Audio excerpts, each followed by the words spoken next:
irgendwer hat Wingardium Leviosa auf dem angewendet. Wer war... Wifi? Bist du da irgendwo? Also, das war aber danke, dass du jetzt so gefallen lassen hast. Danke für deine Unterstützung. Freut mich. Sehr gut. Oh, da ist Kraut. Oh, ich hab mich noch nie so über Gras gefreut. Yeah. Jetzt schleicht die halt einmal heim. Das gibt's doch nicht. Oh ja, da geht's zu. Die haben noch keine LED-Birndeln, habe ich. Da schon Röhrenbirndeln haben die noch. Das ist nicht zeitgemäß. Der Robert Habeck, da sind. Na, da pass auf, wenn ich schicke dann Habeck vorbei, dann hat sie sich gleich ausgegeistert. Dann hast du erst ein Gespenst in deiner Bude. War ziemlich cooler auch, definitiv. Oh, jetzt kommt die blöde Fotze von hinten. Möchtest du eigentlich... Oh Gott, das ist jetzt ein zweifelhaft da. Ich hab's... Nein, leider, ich hab's nicht so gemacht, wie ich's gesagt habe, okay? Halt sein Bittchen zurück. Kurze Frage. Das Arkham Asylum, ist das ein Hochsicherheitsgefängnis oder einfach eine Irrenanstalt? Oder beides? Es ist immer wieder schön, auf meine kleine Hacienda zurückzukehren. Hochsicherheits-Irrenanstalt. Okay, ein Kombi aus beidem, na toll. Der deutsche Bundestag quasi. Was ist jetzt mit dir, Maral? Schirm ein Nümmerchen oder? Okay, sie ist offensichtlich nicht begeistert, wenn ich mit ihr ein Nümmerchen schirme her. Machst still dein Bandscheiben. Ja, Ja, das ist jetzt unser Headset. Warum hörst denn du da nichts? Ich verstehe die Frage nicht. Und warum hast du so viel Haar auf deinem Dödel? Noch nicht! Das meine ich ernst! Ja, ist schon gut. Hey, kannst du mir bitte nicht den Stick Gold Tee schauen? Das war ganz zauberhaft von dir. Mats, reiß dich zusammen. Es sind Zuschauer anwesend. Ist mir wurscht, ob die anwesend sind. Ist schon gut. Der Legolas schießt dem Elch aus 5 Kilometer Entfernung mit einem Arm auf dem Rücken gebunden, einen stumpfen Pfeil mit einer durchhängenden Bogensehne ins Arschloch rein. Und zwar genau ins Arschloch. Ja? Der hat den Skill dazu. Ja? Und schaut dabei noch gut aus, richtig. Warum, aber was ist mit ihm eigentlich verkehrt? Hat er irgendeine Störung, hat er irgendeinen Knick in der Matrix? Oder warum läuft der gegen sein Gitter? Ich verstehe die Frage nicht. Da haben wir wieder beim Thema. Durch den Helm, da siehst du keinen Meter durch, das so gegen Kibis ist. Das kann nicht anders sein. Das gibt's nicht, so blind kann kein Mensch nicht sein. Ich bin mir jetzt nicht sicher, wie ich drauf komme, aber ich glaube, die haben so einen Dödel angeschnitten. Ne? Das schaut nicht ordnungsgemäß aus, was du da hast. Ne? Ich meine, du wirst mich jetzt gleich umbringen, aber ich wollte einfach nur mal eine Frage stellen. Ne? So ganz freundlich. Aber das Eis ein wenig brecher. Verstehst du, wie ich meine? Dieses Pokémon fühlt sich glatt und feucht an.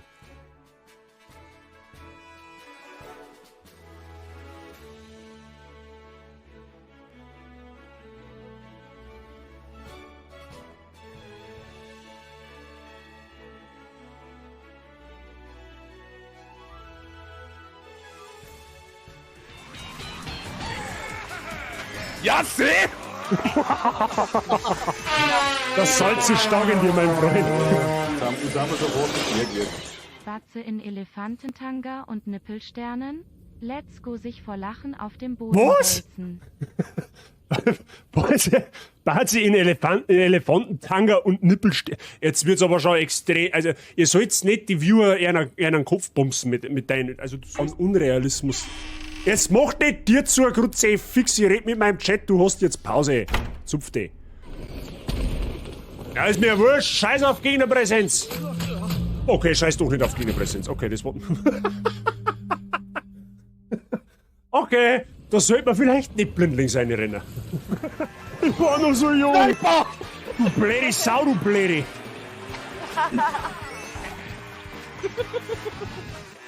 Die ist zwar von den Stats her ein bisschen schwächer wie die, wo wir gerade haben, aber die schaut halt dafür auch um 5 Punkte besser aus, gell? Also da kannst du jetzt wirklich gar nichts sagen. Ich mag das nicht mehr. Mehr Fashion ist mehr gut. Scheiß auf Stats, Hauptsache man schaut geil aus. Ist die oberste Devise in einem Soulspiel. Es ist erwiesen, dass du automatisch schlechter spielst, wenn du scheiße ausschaust.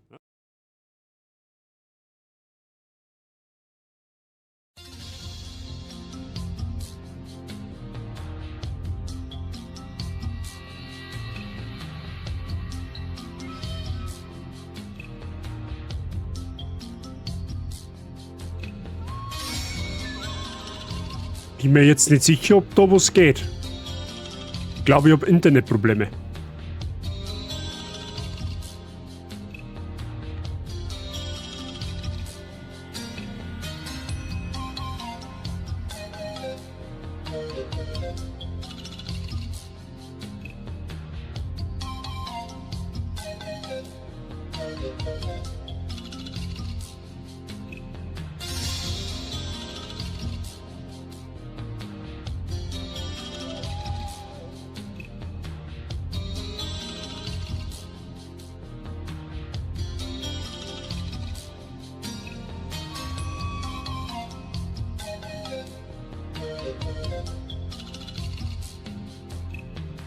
So.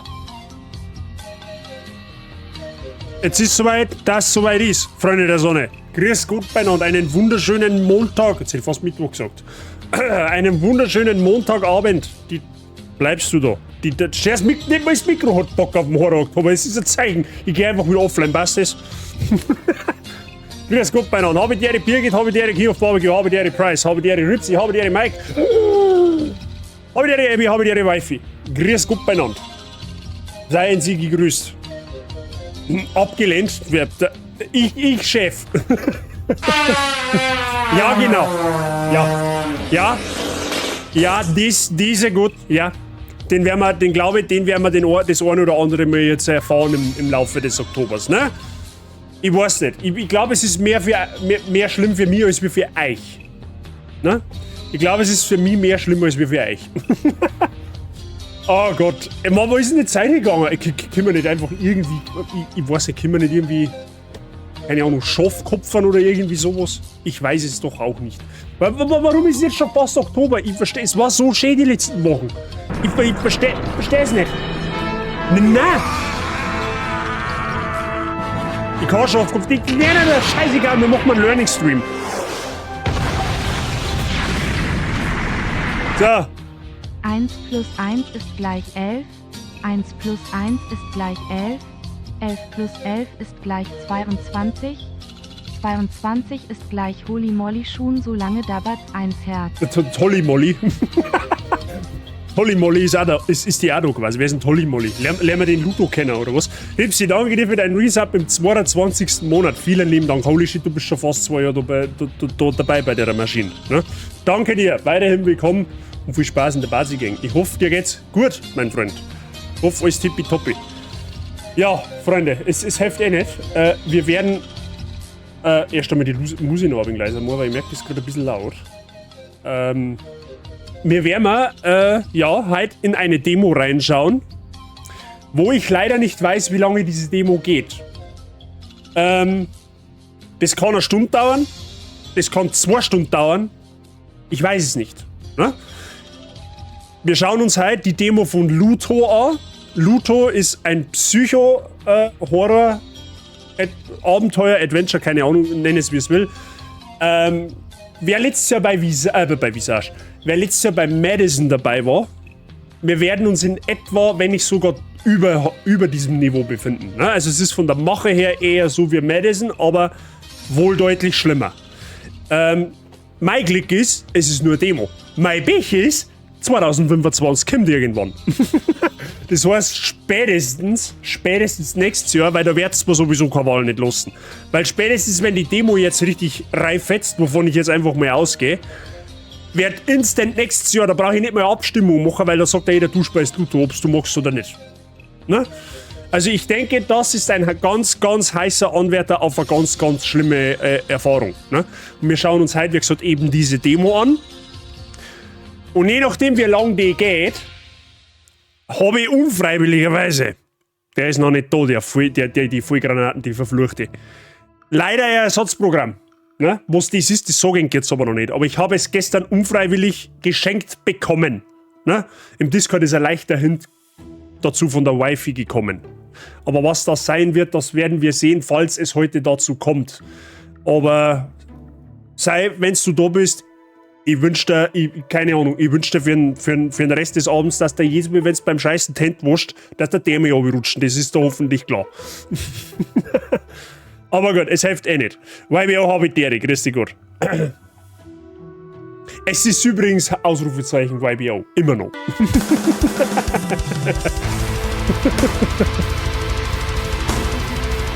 Aber ist schon gut. Ist gut, darfst du ruhig selber ein High Five geben. Ist ja alles kein Problem. Die da hier Visage. Ja, ganz ehrlich, ich persönlich, ich hätte nicht einmal was gegen Visage. Wisst ihr warum? Weil ich das erste Kapitel in- und auswendig kenne und das zweite Kapitel auch schon ziemlich gut kenne. Für Visage, glaube ich, habe weder ich noch ihr irgendeinen Mehrwert, dass ich das spule. Weil ich kenn's halt einfach wirklich schon. Ne? In Streamerbock kann man mehrere Trigger festlegen. Mein Trigger ist, dass ich eben nicht mehrere Trigger mache, damit du getriggert wirst. Verstehst halt das nicht? Bazi spielt Visage. Nein, das ist es nicht, tatsächlich. Hast du das gestern im Discord nicht mitgekriegt? Du warst doch im Voice. Aber gut, nein, Visage ist es auf alle Fälle nicht. Was im Ersatzprogramm stehen würde. Hm? Aber gut. Wie gesagt, ich habe jetzt einfach mal nein, eigentlich habe ich nicht die Hoffnung, dass die Demo 3 Stunden geht, weil sonst kannst du mir nachher einen Sanker rufen, der wo mir instant holt und in die Klinik fährt. 100%ig. Wie gesagt, ich war gestern nur kurz im Menü und da haben wir schon fast die Hosen geschissen. Ohne Scheiß. Also ich glaube, Luto wird ein anderes Level. Glaube ich. Ne? Ich bin jetzt kein Horrorspiel-Experte, das wisst ihr hoffentlich. Aber ja. Es hilft eh nicht. Es hilft einfach eh nicht. Es ist nicht das Spiel, was ich glaube, oder? Gib halt einfach mal einen Tipp ab. Price. Gib einfach mal einen Tipp ab und dann schauen wir mal. Dark Occult. Nein, ist es nicht. Dark Occult ist nicht. Doch, aber du hast gerade gesagt, du spielst Visage. Nein, ich habe gesagt, ich glaube, dass es kein Mehrwert für beide Parteien ist, wenn ich Visage spiele. Ich habe grundsätzlich kein Problem damit. So habe ich gesagt. Ich habe nicht gesagt, dass ich spiele.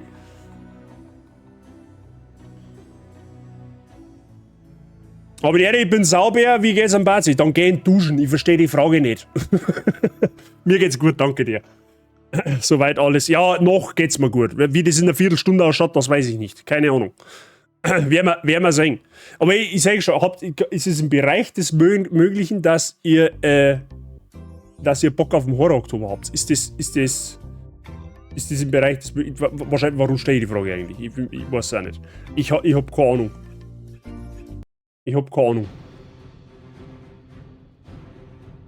Du hast kein Problem damit, du spielst Visage. Ja, das ist mir so klar, dass mir das jetzt wieder irgendwie ausgelegt wird. Aber ich hab, wie gesagt, das Programm aufgrund, wie erwähnt, unfreiwilliger Verhältnisse ist das Programm für den Oktober abdeckt. Wir brauchen ein Visage gar nicht. Könnt's da hinterwerfen. Brauchen wir nicht, glaubt's mir's.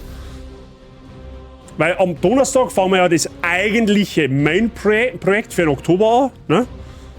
Steht im Discord, da spielen wir dann Still Wakes the Deep. Das ist auch, soll auch sehr düster sein, soll aber eine sehr gute Story haben. Schauen wir uns ab Donnerstag an. Ja, das ist das Hauptprojekt. Aber wie gesagt, es ist noch ein weiterer Anwärter hinzugekommen, was wir dann wahrscheinlich im Wechsel spielen werden. Mal schauen. Muss man anschauen. Keine Ahnung. Ich hoffe aber für euch schon, gell, dass ihr den einen Bonustag da irgendwie mal anrechnet. Gell? Weil heute streng genommen haben wir noch nicht Oktober. Heute ist nämlich immer noch September. Für etwa 6 Stunden. Ne? Also irgendwann muss man das einmal irgendwer anrechnen. Gell? Das ist euch hoffentlich bewusst. Ich dachte noch mal Juli nehmen, können wir das machen? Ja, aber da müssen die jetzt nicht Luto spenden. Mir war das völlig egal. Stashi habe ich dir, grüß dich Gott. Ich war schon duschen, bin sauber. Ja, dann weiß ich nicht, dann creme da Schuhcreme ins Gesicht, was, keine Ahnung, ich verstehe nicht, hä?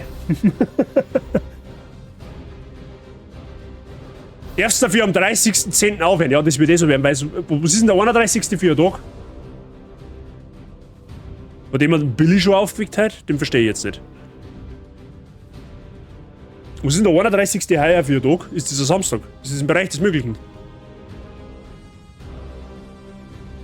Mehrarbeit geht immer zu Lasten des Arbeitnehmers. Ja, ja, richtig, ganz genau. Ich hab Kurzarbeit ab November, okay? Green Day? Ja, aber ich verstehe jetzt, ja, also Billy Green Day, das sagt man jetzt schon was, aber warum aufwecken? Donnerstag. Fix, ich hoffe, das fällt aufs Wochenende, weil da war nämlich das Halloween-Turnier vom Tennis, da war ich sowieso fein raus gewesen. Gut, und ganz ehrlich, Leute, an Halloween, direkt an Halloween streamer macht absolut überhaupt keinen Sinn. Nicht, zumindest nicht für meine Wenigkeit, weil da ungefähr ganz Twitch online ist. Ne? Da glaube ich, hat's horrormäßig bestens versorgt. Oh Gott. Ja, okay. Also, ja, der dauert.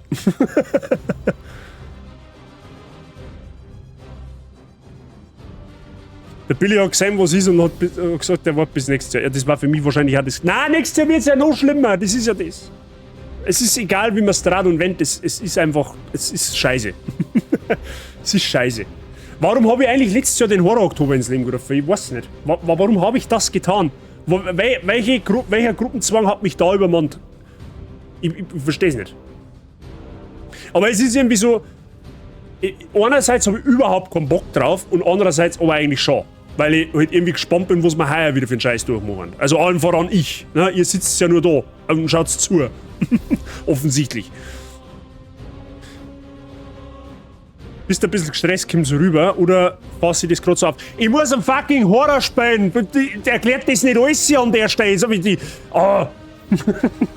Mei, du kannst vielleicht eine Blödfrage sagen. Nein, es ist alles gut. Um Gottes Willen. Wenn ich Horror spielen müsste, wäre ich auch nicht entspannt. Danke. Wenigstens einer, der was versteht. Na, Schmarrn. Leils. Alles gut. Ja, Freunde. Der Stream heute wird bis ca. 21 Uhr gehen. Ne, das ist schlimm nur. Und wir fangen jetzt halt, wie gesagt. Panda Marschall! Einen wunderschönen guten, da müssen wir jetzt kurz eingreifen. Freunde der Sonne, kümmern wir mal bitte alle kollektiv der Jassi zum Alter, der Hagel schaut so insane aus bei dir. Kümmern wir mal alle kollektiv der Jassi zum Partnerstatus gratulieren. Können wir mal krass GGs im Chat spammen. Ist das Bild da? Da mache ich ihm sogar mit. Da tue ich ihm, weißt du, wie es ist? Da muss man ihm schon mal gnadenlos eine GGen. So ist genau so. So ist das zauberhaft. So ist das absolut zauberhaft. Ja, sie aller größte Glückwünsche und ja, mehr Verdiener als wie du kann man es eigentlich schon fast gar nicht, wenn du mich fragst. Also von meiner Seite aus und auch von Seiten der Bazi Gang alles erdenklich Gute für deine Zukunft auf Twitch. Mach weiter so, ne? Bleib dir und deinem Content auf alle Fälle treu und dann glaube ich, kann es in 2 Jahren wieder ganz anders ausschauen, dass da vielleicht noch mehr geht. Ne? Ich hab's dir ja prophezeit, ich prophezeie ein weiteres Mal. Der scheiße Überbot, den hauen wir gleich mal aus, der zählt nicht. Wenn's du genauso weiter, dann dann steht da bald irgendwie noch ganz andere Sachen ins Haus, wenn's mich fragst. Und schön, dass du da bist. Gut, Freunde. Sollen wir uns Luthor anschauen? Sollen wir uns reinwagen in diesen absoluten Psychopathen-Horror? Ich glaube, die Antwort ist eigentlich eh schon fast klar, wenn du mich fragst. Ich weiß nur nicht, ob ich da Bock drauf habe. Aber wie gesagt, ich kann's mir ja nicht aussuchen. Ne? Ja, doch, eigentlich kann ich schon. Ich bin einfach nur zu gutherzig für euch. Ne? So.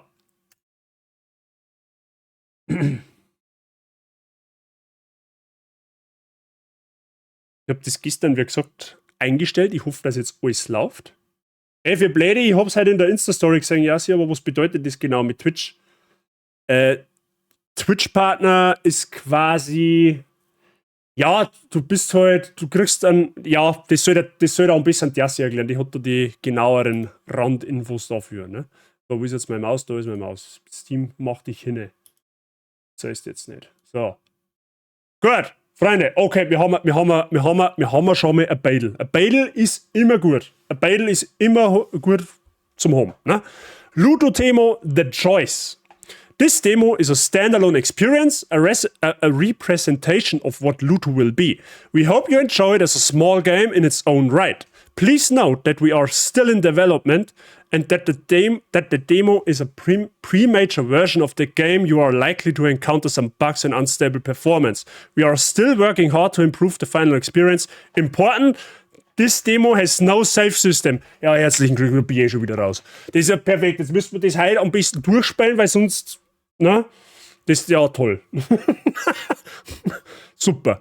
Das ist genau das, was ich schon mal nicht lesen wollte. Wenn es schon mal keinen Save State nicht gibt. toll. Sehr, sehr zauberhaft. So. Lauscht einfach mal nur der Musik. Die ist jetzt aktuell zwar noch ein bisschen leise, aber...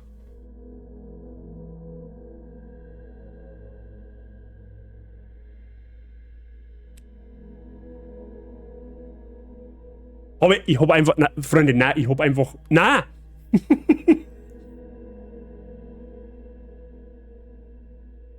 Ey, wie merciful Lurk. So, Freunde der Sonne. Ich hab gestern einfach mal nur so grob drüber geschaut über die Einstellungen. Recht für Einsteinkast nicht, ist Indie-Titel typisch. Da geht nicht allzu viel. Ich habe meinen Sound komplett aufgetragen, ne? Weil wenn, dann soll es eng genauso gehen wie mir. Ne? Und ja, da kannst du auch nicht recht viel tun. Was mich wundert, V-Sync ist von Haus aus. Das wundert mich. Ne? Das ist nicht immer so. Oder eigentlich nie. Naja, gut. Leils, was jetzt ganz wichtig ist. Kennt's bestimmt auch schon von anderen Streamer. Ihr vorm Bildschirm oder vorm Tablet, vorm Handy, scheißegal, wo ihr euch gerade befindet, außer die Leute, wo ihr der Spätschicht hocken, die haben entschuldigt. Ne? Die müssen dafür ihren Kopfhörer ganz auftragen. Ihr schaltet jetzt bitte alles Licht aus. Okay? Ihr schaltet das Licht komplett aus. Deckt es mit Zeitung ein, mit Knabberzeug und Getränken. Dreht den Sound so weit auf, dass der Nachbar gerade nichts mitkriegt. Ne, weil ich will ja mich auch nicht unbeliebt machen in der Welt. Und... Okay, jetzt habe ich gerade kurz auf OBS geschaut. Und dann legt es auf alle Fälle noch die eine oder andere Lage Zeitung drunter. Okay? Ich bin eine Ausnahme, ich darf Licht haben, ja? Aber das hat einen Grund, weil ich gliere ja schließlich nicht von selber und es sollte ja mein Fressen auch sein, wenn ich es verzeug, wenn mir da irgendwas aus dem Bildschirm aus so anspringt. Okay? In diesem Sinne, lehnt euch zurück. Ich glaube, das wird heavy. Okay? Schauen wir mal eine in die Demo. Ich spiele nebenbei Callisto-Protokoll, mehr Horror geht nicht. Das ist zerpümmeln, das zählt nicht. Aber okay, passt. Licht in der Halle ist... das war brutal. Also wenn einer in der Spätschicht hockt und einfach mal gnadenlos in der ganzen Halle das Licht da drauf und dann einer fragt, was treibst du für einen Scheiß und sagst, ja, ich schaue am Bazi beim Horrorstream zu, der hat gesagt, ich soll das Licht ausschalten, dann, das wenn, also da, wenn du einen Bilderbeweis lieferst, da meine ich, da glaube ich, los hat er 2 Kassen Bier zu geben. Kann ich so laut machen, dass der Nachbar auch her, die mag den nämlich nicht. Ja, das kannst du dann regeln, wie du es magst. Aber sag ihm nicht, dass ich bin. Nicht, dass ich dann auf einmal einen Rechtsstreit an der Backe hab. So, was hat das da stehen angeschrieben? Irgendwas hat da... Da, ja, Licht in der... Achso, ja, das war eh das. Gut, Freunde, wir schauen rein, okay?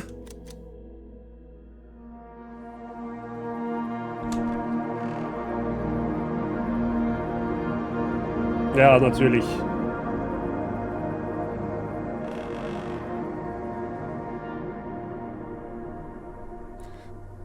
Wisst ihr, was ich komisch finde? Dass einfach bei jedem scheiß Horrorspiel immer eine Riesenbude im Spiel ist. Ich verstehe es nicht. Okay, ich spiele jetzt beide mal auf dem Controller, okay? Inwiefern das gut ist, weiß ich nicht, aber auf alle Fälle fühlt sich das schon mal sehr, sehr sanft an. Ne? So. Was haben wir jetzt da? Da ist ein Besen. Den nehmen wir gleich in die Hand, dann können wir ein Gespenst gleich mal sauber eine überwischen. Ja? Dass er sich gleich auskennt, was geschlagen hat. Dort. Sehr gut. Perfekt. Da steht sogar, da haben wir sogar 2 Besen, da haben wir 2 Schwerterstil so auf die Art. Den Müll hätten sie auch auslagen können, da sag. So, was haben wir jetzt da? Wahrscheinlich schaue ich jetzt ums Eck. Oh, wenn ich das knackst, dann schon wieder her. Weißt, das ist genau der gleiche Scheiß wie in Madison. Das hat in Madison schon brutal funktioniert und das wird in diesem Spiel wieder auf die Spitze getrieben, weil die Grafik hat sich ja auch weiterentwickelt. Ich meine, ihr habt es bei Black Mafia bestens gesehen, wo es eine neue Grafik heutzutage ausmacht. Das Problem ist, die Horrorspielentwickler bedienen sich dieser neuen Grafik auch. So, das heißt, wenn uns dann irgendwann einmal ein Gespenst begegnet, dann können wir dem wahrscheinlich nüstern hinterher schauen, wenn's blöd hergeht. So, wahrscheinlich springt mir jetzt eh gleich irgendwo so, oder? Ach, das ist der Gang aus dem Trailer, oder? Sag ich das richtig? Jetzt sind wir bei Visage gelandet. Nein, das ist, glaube ich, noch mehr anderes Level. Ja, also im Trailer von dem Spiel, wenn man da hinter geht, erscheint gleich ein Gespenst. Ich bin jetzt mal so naiv und glaube, dass das jetzt nicht gleich kommt. Weil das war ja direkt umsonst. Oder, was ich fühlen da, die geht auf ihre, das Gespenst sagt, sie fliegt aus und Demo ist vorbei. Hätte ich auch überhaupt keinen Stress nicht damit. An und für sich. So, oh, leck ist das greislich. Hört ihr das im Stream? Hört ihr das Knacksen? Alter, den Holzboden habt's aber nicht sauber verlegt.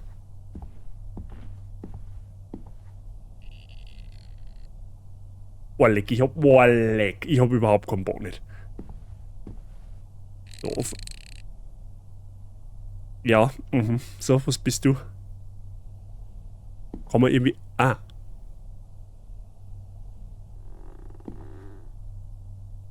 Alter, wir haben ja noch keine 5 Meter nicht gegangen und es ist einfach schon ekelhaft. So, was haben wir jetzt so? Kann man da... Aha. Das ist ein Abfall. Okay, was kann man da? Den kann man rotieren, oder was? Ah, so geht's schneller, okay. Und so kann... Okay. Okay, mit dem 3 Richtung und da...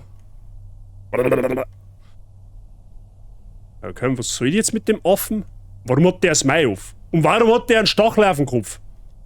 Ich hab keine Ahnung. Okay. Ja, gut. Und das ist die typischen...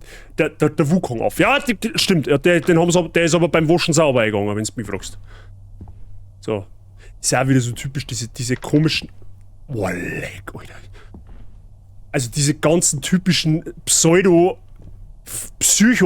in jedem Horrorspiel ist auch immer das gleiche. So, und warum geht da Kinder, ist die Frage.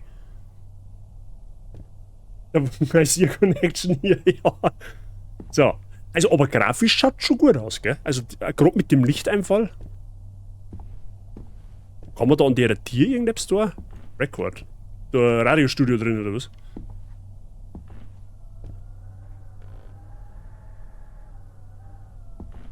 Die Soundkulisse ist schon brutal, gell?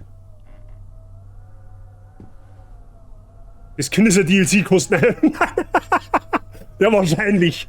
So, sorry, jetzt bin ich da, hab nur mal mit der Polizei erzählt. Mir ist wer ins parkende Auto gefahren und hat's nicht gemeldet. Ich glaube, ich kaufe mir jetzt bald Plätze. Oh Mann, ey, das sind sicher die Minusmenschen, die wo das tun. Also ich hoffe, das klärt sich auf, Jassi. Ich drück die Daumen, aber meistens findest du die Leute nie wieder. Das ist meiner Freundin auch schon zweimal passiert, beziehungsweise war es halt kein Parkrempler, sondern die haben die einfach genau das Auto gekreit. Und meine Eltern haben es auf dem 19-jährigen Safira auch vor kurzem hinten drauf gefunden. Und haben sie nicht gekriegt. Das ist sowas, das Hinterletzte ist sowas. Aber, wie gesagt, ich hoffe, ich kann dir euch jetzt da ein bisschen Ablenkung und gute Laune ja, zukommen lassen. So, jetzt schauen wir mal, was ist denn jetzt das Wohnzimmer, oder was? Okay, das hat schon einen harten Visage-Vibe jetzt, ne? Der Lampenschirm da und also der Balkon generell und da unten können wir nicht einfach bei der Tür rausgehen. Springen wir halt einfach da oben und rennen wir bei der Tür aus, das Problem ist gelöst, ne? Wir müssen mit dem Haus gar nicht auf den Grund gehen, was da... Seriously? Das erste, was ich tun muss, ist in den Keller reingehen, oder was? Was haben wir da? Drawing of a door with broken bars. Die Demo gibt's by the way nur auf Spanisch und auf Englisch. Ne? Wow, leck. Ich gehe mal davon aus, dass das fertige Spiel dann auch eine deutsche Sprachunterstützung hat. Also zumindest textlich gesehen, ne? Lichtet alles aus, schau sperre NPC. Das mache ich. Inventory. Na, das war Pause. Ui. Hallo, Phone, wo? Wo ist denn das Telefon? Ja, wo denn? Ich seh kein Telefon. Ja, das ist da unten. Wie soll ich denn da jetzt hinkommen?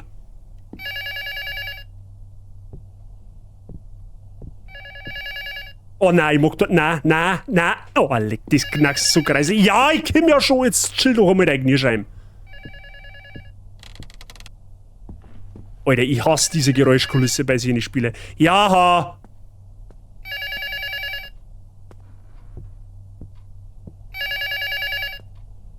Ja, hallo, 112. Hey, how are you? Are you doing better? Nah. It's been a while since, Yeah, I'm trying to give you space. But of course, if you need me, just say something, okay? I'll come and get you. Soon. Please. Don't be a stranger. Aha. Was ist denn jetzt? Ja, genau so schaust du aus nach 2 Minuten im Spray. Alter, fickt's euch.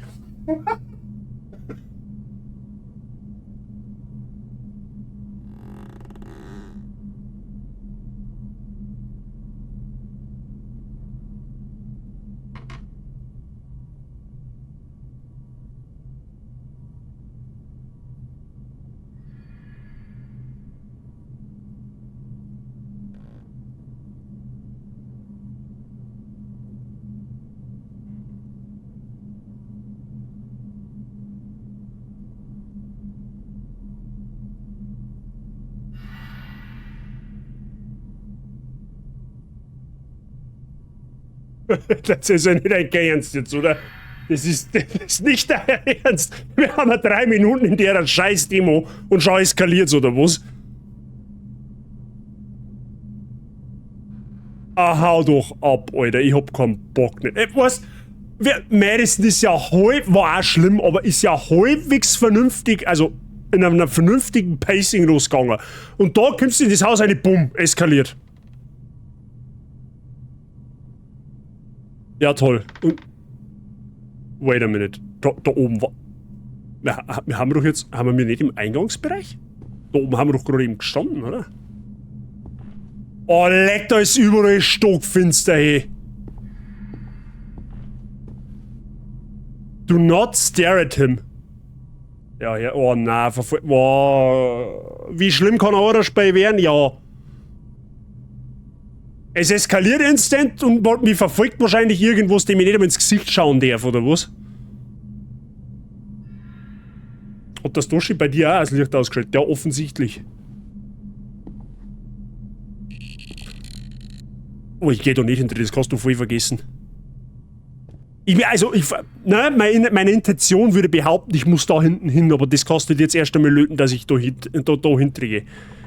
Da ist halt auch nicht besser, weil da ist eh kein Stecker weit. Hallo, Korridor. Aha, ja, natürlich. Die haben uns die Eingangstür natürlich ganz professionell zugenagelt. Das ist eh klar, dass wir ja nicht rausgehen können. Ja, und was soll ich jetzt? Hallo? 1, 1, 2. Ja, natürlich geht wieder nichts, das ist eh klar. Warum auch? Es hört sich irgendwie so, wie wenn da irgendwie einer in der Werkstatt hackeln da. Ich weiß es auch nicht. Bin mir nicht so sicher. Ja. Ich bin behindert, warum schaue ich da eigentlich hin? Ich fürchte, wir werden da hinter müssen. Das wird nicht anders gehen. Ja, natürlich müssen wir da hinten hin. Ich verstehe die Frage nicht. Ich sag, vor dem Spiel halt nichts, weil ich arbeiten muss. Also, ich sag halt vom Spiel halt nichts, weil ich arbeiten muss, da ja nur Sound, aber der ist schon echt anreidig. Ich glaube, die Soundkulisse, glaube ich, gelangt völlig. Das ist in England, da ist der Notruf 999. Ah, scusi. Wenn der Mike sagt, das ist 999.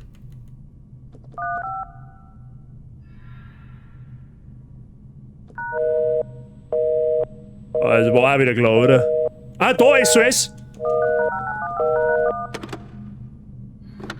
Ich möchte SOS, hallo. Ich hab Probleme.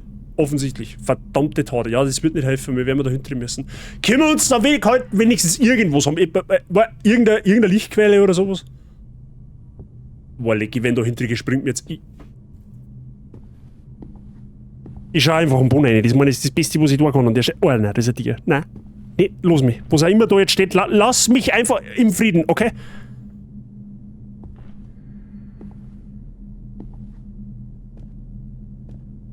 Ich hasse diese Pseudo-Scheiße, ohne Witz. Boah, leck. Die Scheißketen.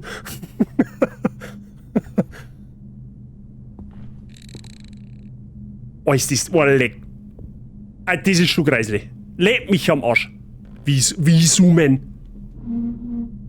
Was war das?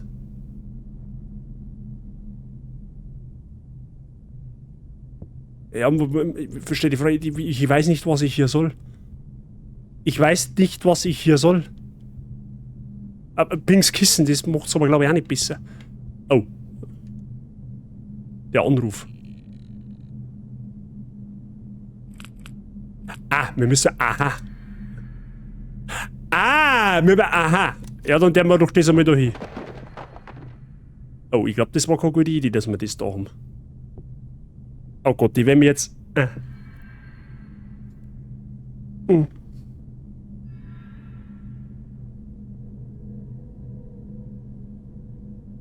Merkt euch, in einem so einem Horrorspiel immer einen Baum reinschauen. Immer einen Baum reinschauen kann in der Regel nichts passieren, weil von unten springt die normalerweise nicht so.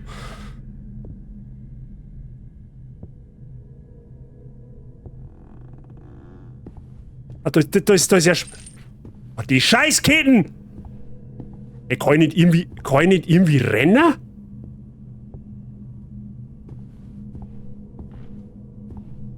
Ja, und... Ja, hä? Und jetzt? Was muss ich jetzt machen? Jetzt habe ich da das Bell hier da und weiter?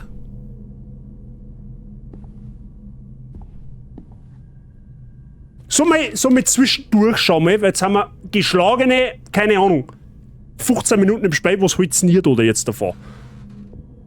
Mei, was auch immer in der scheiß Umzugskiste drin hockt, lass mich doch in Ruhe. Noch nie Half-Life gespielt, oder? Nein, tatsächlich nicht. Ich mag halt jetzt aber auch absolut nicht auf diese Lichtquelle hingehen, weil ich genau weiß, dass hinter dieser Lichtquelle im Dunkeln versteckt irgendwo steht, was mir dann saudum anschreit oder anspringt oder angrunzt, wie auch immer. Man, stelle sich einfach nur den Dämon aus Madison vor, der da hinten sein Little Driller hat. Oh!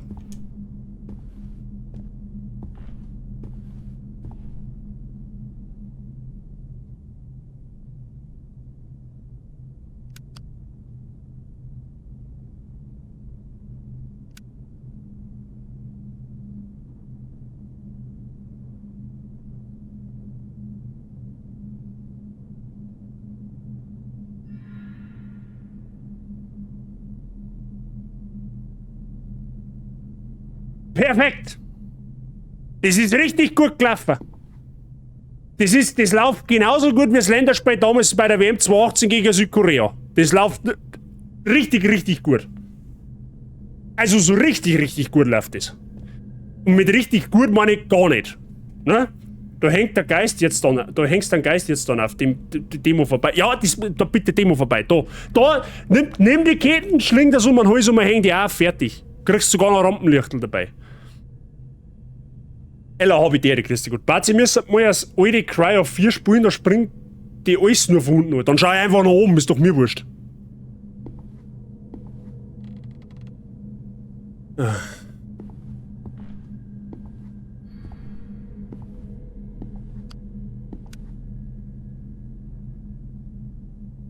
Warte mal, war ich in die Tür... Nein, ich mag's gar nicht. Ich mag's gar nicht rausfinden, ob ich in diese Tür reingekommen wäre oder nicht, weil es mir einfach nicht interessiert. Okay? Können wir das einmal so festhalten?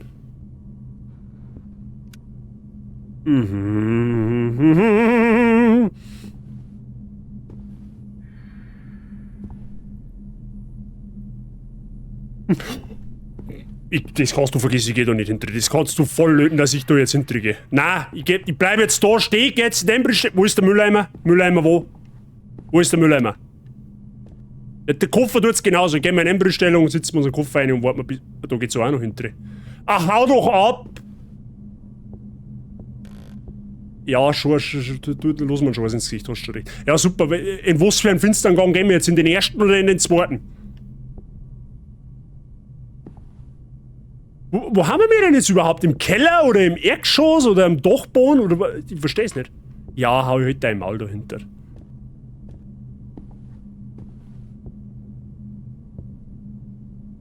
Was, warum Taschenlampen? Ah, Mike, kann das eine Heizkörper? Anti von der Kermi? Ich frag nur, weil vielleicht können wir dem... Vielleicht können wir ihm einheizen. Was, verstehst du bitte? Du bist jetzt 1750 Mal angekommen. Wie 1750 Mal?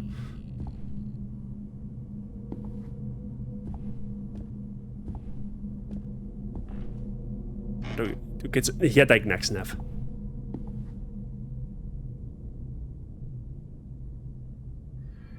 Also im Jahr 17... Warum ist das irgendwo gestanden, oder was?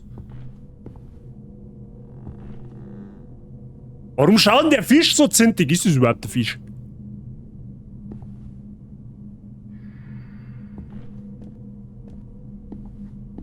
Oh, leck, ich möchte nicht wissen, was das... Ich möchte nicht wissen, was das fertige Spiel macht.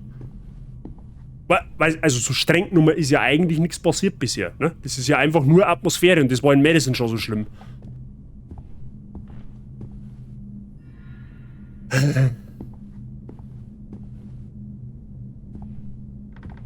Ah.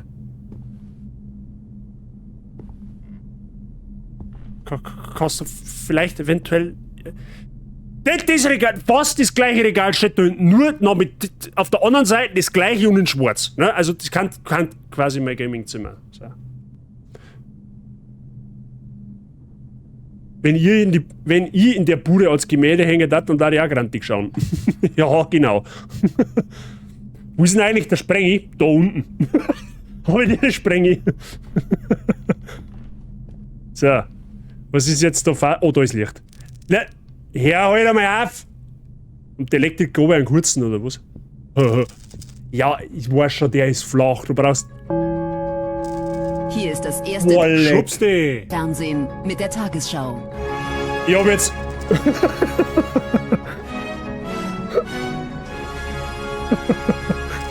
Ich hab jetzt... Pummeluff ist geschubst seit Ski 1 Popo. Ich hab jetzt ernsthaft gemeint, der Gong kommt vom Spiel. Ich hab legit gemeint, der Gong kommt jetzt aus dem Spiel raus. Gut zu wissen, der war on point. Der war absolut on point. Merci dir für dein Resub im 34. Monat. Holy shit, danke dir. Ich hoffe, bei dir ist alles gut. Okay. Ich hoffe, dir geht's gut. Gut zu Fuß. Weiterhin willkommen. Danke dir. So, da ist Licht. Licht ist meistens gut für uns. Na, jetzt, wenn's du nicht aufhörst, du hinter. Ich sag das. So. Ja, natürlich. Warum teilt sich da jetzt der Gang? Ist die Frage, die...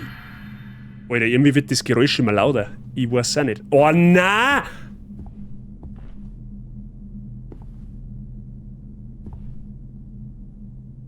Ja, ich hab auch gemeint, das war im Spiel, der Gang. Mein letztes Stündlein hat geschlagen, quasi, ne? Oh, warum?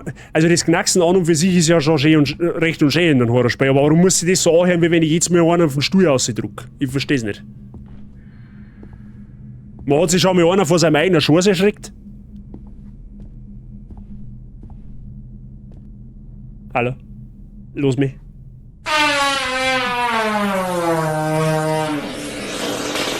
Welches... King of Barbecue, du bist so ein Arschloch. Okay, ich muss eine Notiz an mich, ich muss die Soundalöts ausschalten. Das wird eben nicht anders. So, da geht Treppen auf ist meistens auch gut für uns, weil dann können wir... Oh. Außer bei der Treppen auf ist finster, dann ist es nicht gut für uns. Wir bleiben mal beim Licht. Licht ist in der Regel immer gut für uns. Ne? Jetzt lass mich raten, jetzt wenn ich da hinten gehe, da geht der Treppen runter. Ja, aber das öfters beim Pem vom Lucke. Aha. Ja gut, anderer Sachverhalt, darf ich fast behaupten. Nein, los mich. Bitte los mich. Ich komme in Frieden. I come in peace. Das heißt, ich gehe wieder.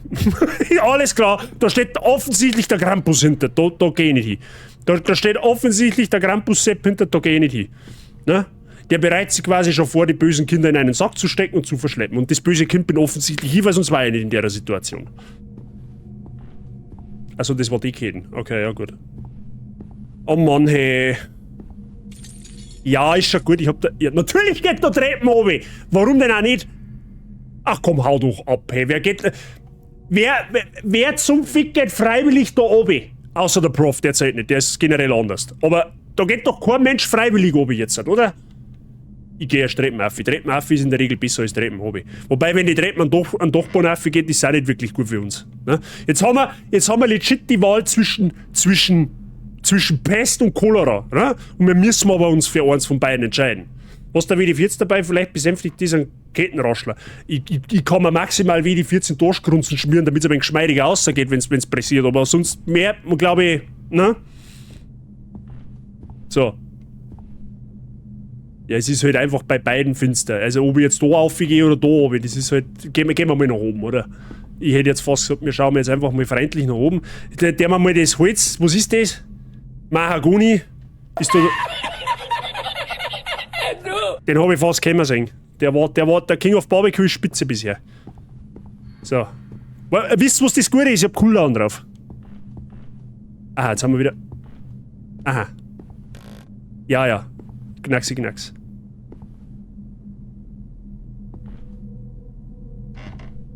Die Tür ist markiert. Die Tür, wenn markiert ist, ist glaube ich nicht gut für uns. Oder ist dieser Schleier, der wo da davor ist?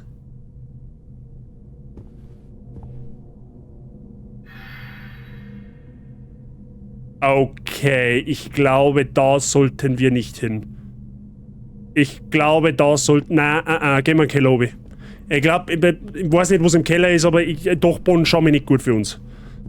Dachboden nicht gut für uns. Weil das Ekelhafte an der Stelle ist ja, ne? Ich weiß, dass mich da in dem Verlauf dieser Demo irgendwann noch was anspringen wird, weil sonst war die Demo ja komplett für Katz. Ich weiß, dass das passiert. Das Problem ist, wenn es passiert, holt es mich trotzdem ab und mir reißt es aus dem Stuhl aus. Das kommt so anders. So, ja, dann wird es nicht helfen, da müssen wir in den Keller oben. Vielleicht finden wir irgendwie, weiß ich nicht, eine Bohrmaschine oder was weiß ich. Bei mir als Flausch steht nur noch bis Mittwoch arbeiten und dann Urlaub. Ja, der True. Mit Dito. Ebenso weit. Aber wahrscheinlich werde ich den Urlaub dann auch bitte nötig haben. So. Und merci für deine 50 Bits, danke dir. Aha. Was ist das, ein Parfümspray oder was? Tatsächlich. Ist da ein Scheißhaus herunter oder was? Oh Gott, irgendwie hab ich jetzt gar... Ich hab jetzt gerade überhaupt kein gutes Gefühl, mich da umzudrehen. Ich sag's Ihnen freiwillig, wie es ist. Ah, da ist wieder Licht. Licht, haben wir schon gesagt, ist eigentlich gut... gut für uns.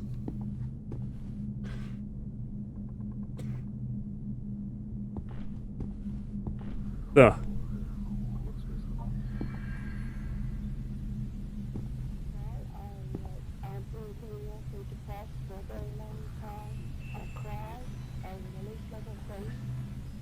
Help. Stadt ist nichts los, Junge, in Finsterdorf. Wo bist du denn? Ja, das frage ich mich. Was der denn? Wo denn? Was denn? Wo denn? Da ist nichts los in der Bude. There is no escape here. Seek help elsewhere. Ja, herzlichen Glückwunsch.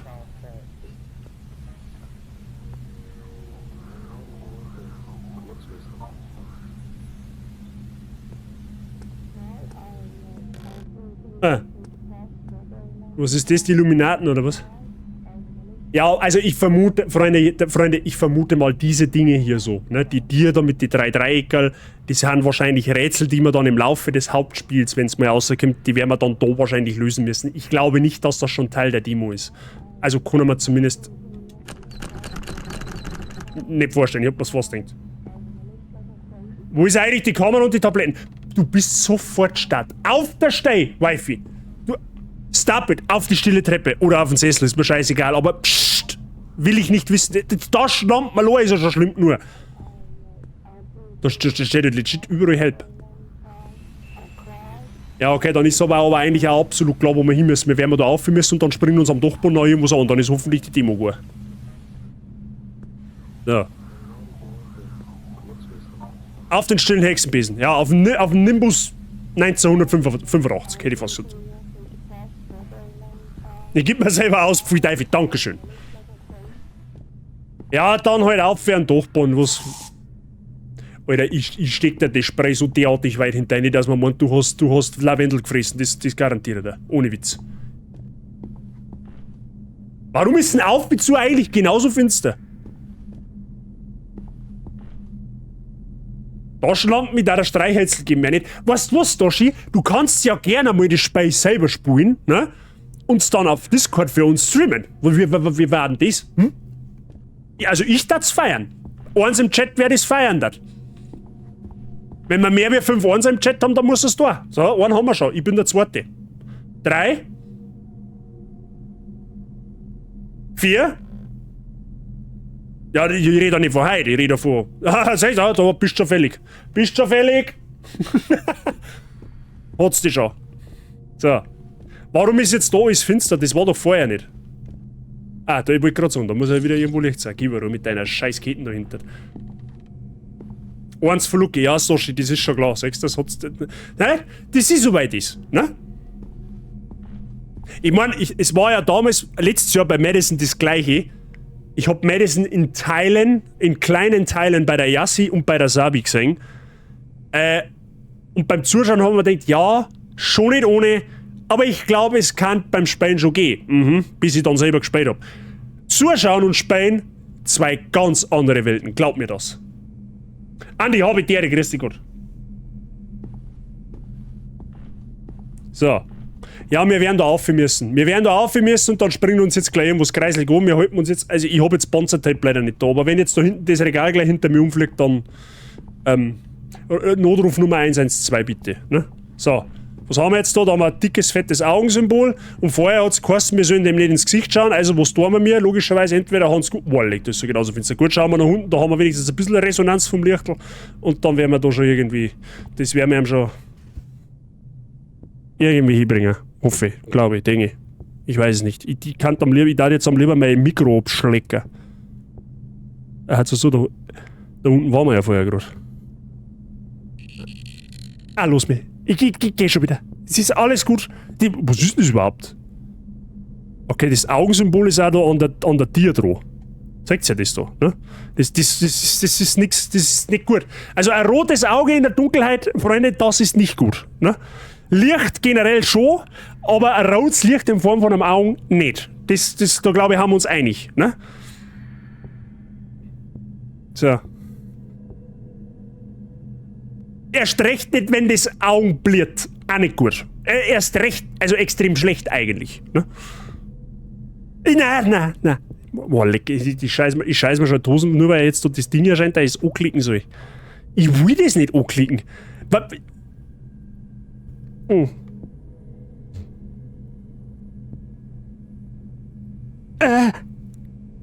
Fick dich. Oh, leck das. Boah, leck ist das kreislich gemacht. Bist du bescheuert oder was? Ich will mir jetzt glaube ich, kommt gleich der Moment, da wo es mich gleich komplett vom Stuhl lässt. Boah, leck ist das. Ah, hau doch ab, ist das ja, perfekt. Super.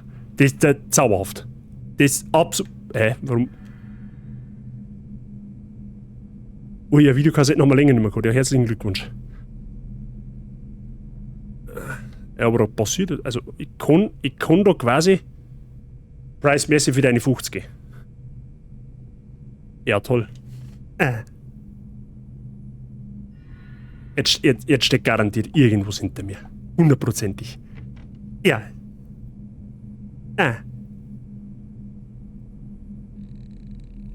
Oder auch nicht.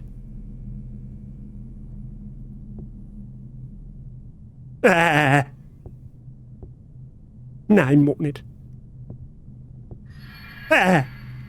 Schon gut jetzt. Jetzt hat sich die Welt wieder verändert, oder was?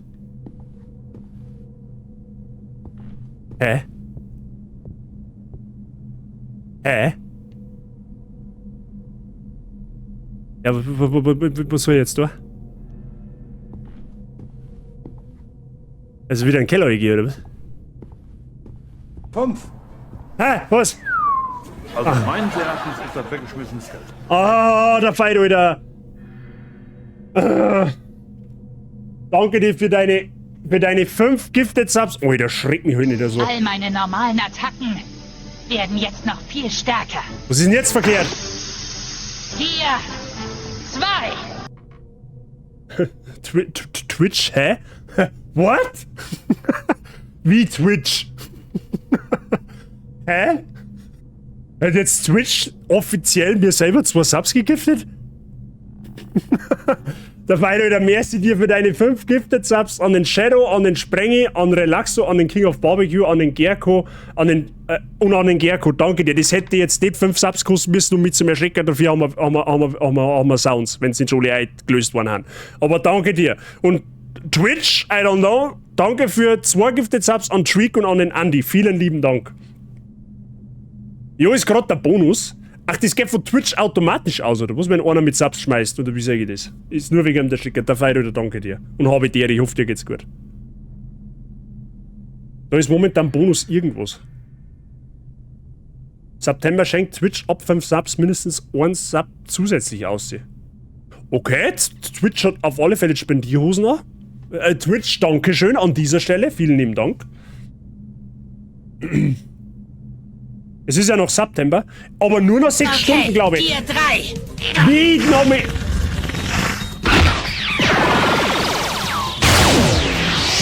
Hä? Warum jetzt noch mit 3? Ich verstehe es nicht. Das check ich jetzt nicht.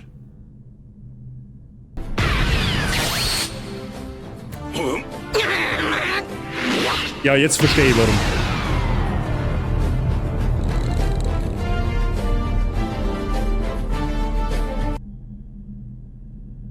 Jetzt verstehe ich warum. Stop it!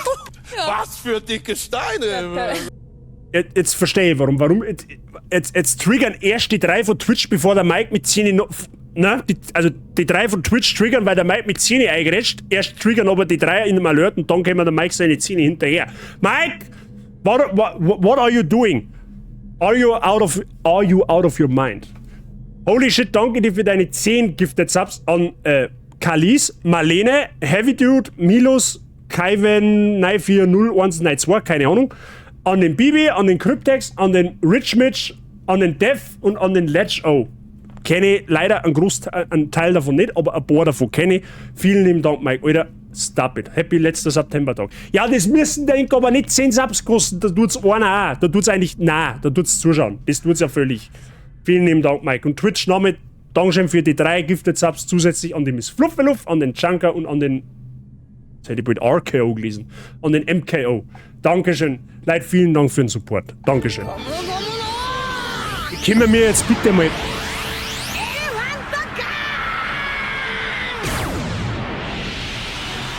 So, wer grätscht jetzt wieder einer? Wehe, das wird jetzt wieder irgendwas Eskalatives. Wehe, ich schwör's euch. Ja, seh! Okay, das ist weird. Das ist richtig weird. Da kommt Twitch vorher, bevor der eigentliche Trigger kommt. Das ist ja geisteskrank, also ich versteh's nicht. Leute, chillt's bitte, okay? Ich will eigentlich die Demo noch vorne rein durchbringen, damit wir uns das andere Projekt noch anschauen können.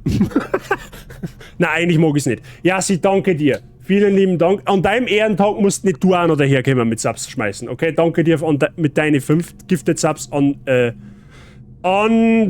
wo steht das da? An den Fred Tello, Manekinati, Razel, Paptastisch und Mosquito. Vielen lieben Dank, Yassi. Dankeschön. Razel, danke für dein Following an der Stelle. Und Twitch-Name, danke für dein Sub an Windka oder wie Nika, keine Ahnung. Ich kann nicht gescheit aussprechen.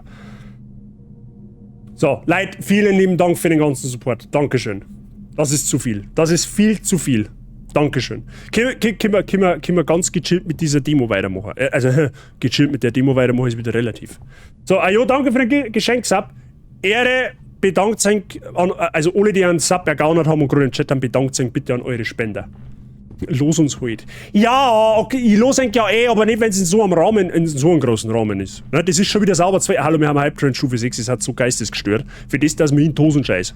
Das ist, ich versteh's nicht. Ich verstehe nicht. Was steht denn da eigentlich?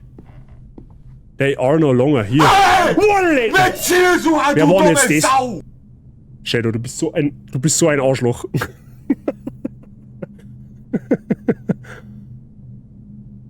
Da war ein Umzugskarton zum Abbau gestanden.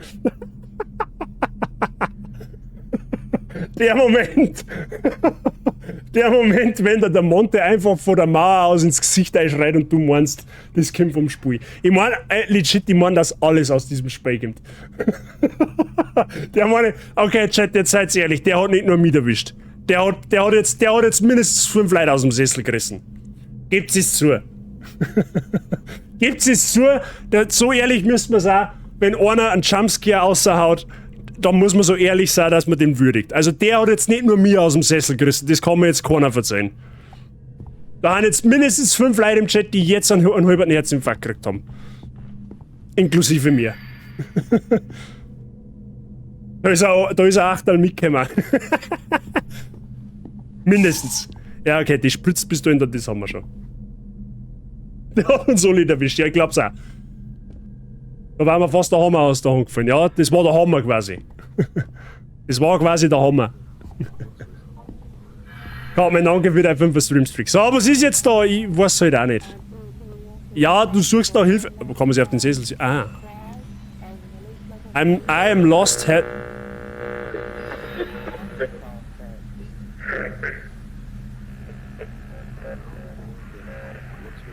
I'm lost, help me. Ah.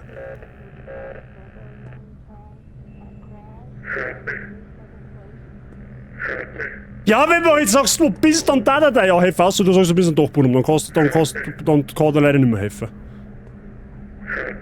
Ja.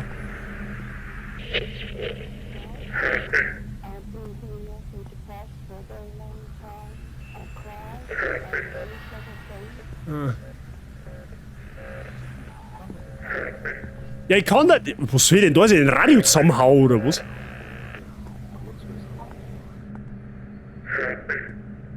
Den kann ich aber leider auch nicht. Ja, geht aber leider nicht. I'm sorry. Ja! So, ich bin in Gefahr, bitte helfen Sie mir. Ja, so ungefähr! Er ist in Gefahr, als ob aber nicht wo sein Feind. Batterie aus der Scheiße, Ruhe, Hammer draufhauen. Wir gehen den Weg jetzt mit Sicherheit nur 2-3 Mal und jetzt passiert Ich sage dir gleich, wenn du dann einen Anwalt nimmst, baust du kein Heisel nimmer. Ah, der war nicht so gut getimt. Mr. Barbecue, den hast du schon besser kennt. Den Weg werden wir mir jetzt, die Spiele haben immer so aufgebaut. Du gehst den Weg 2, 3, 4 Mal hin und her, nichts passiert. Und spätestens beim 5. Mal, dann bist du aber sowas von fällig. Ne? Oh Gott. Genau das habe ich schon gesagt. Genau das habe ich legit vor 5 Sekunden gesagt.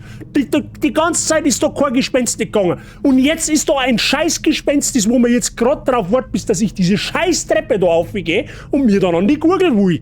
So, jetzt bleibe ich im Keller, extra Fleiß. Du kannst mit fett am Arsch lecken da drum. Ich gehe da nicht auf. Jetzt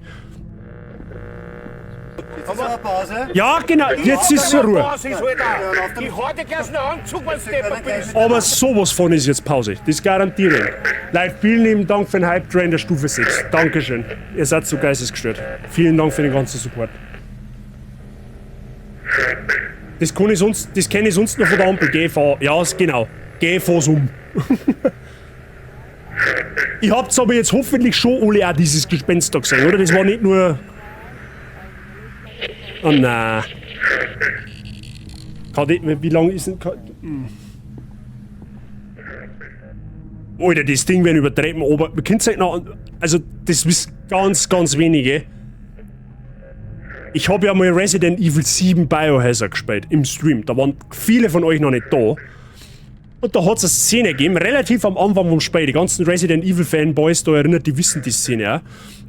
Relativ am Anfang steht man im Haus, oben im Erdgeschoss, sag ich jetzt mal, und man muss über Treppen oben und es ist stockfinster und auf einmal springt dir deine Ehefrau total creepy und grunzend über die Kellertreppen rauf. Die Szene, ihr wisst bestimmt die Szene, die wo ich weiß, und genau so ein Vibe hat das jetzt gerade. Nur dass anders dummer ist, nur dass da oben was wird und ich von darf ich muss. Ja, ist schon gut. Boah, ich mag da nicht aufgehen, ohne Scheiß. Wisst ihr, was das Schlimme ist? Ich muss in Real Life nachher auch noch Treppen aufgehen. 2 um genau zu sein. Ah nein, nein. Ich hab einfach keine Lust nicht. Ich will das nicht. Ich schau einfach in die Richtung, dann kann, glaube ich, nicht viel schief gehen, oder? Das Gespenst ist da nach rechts gegangen.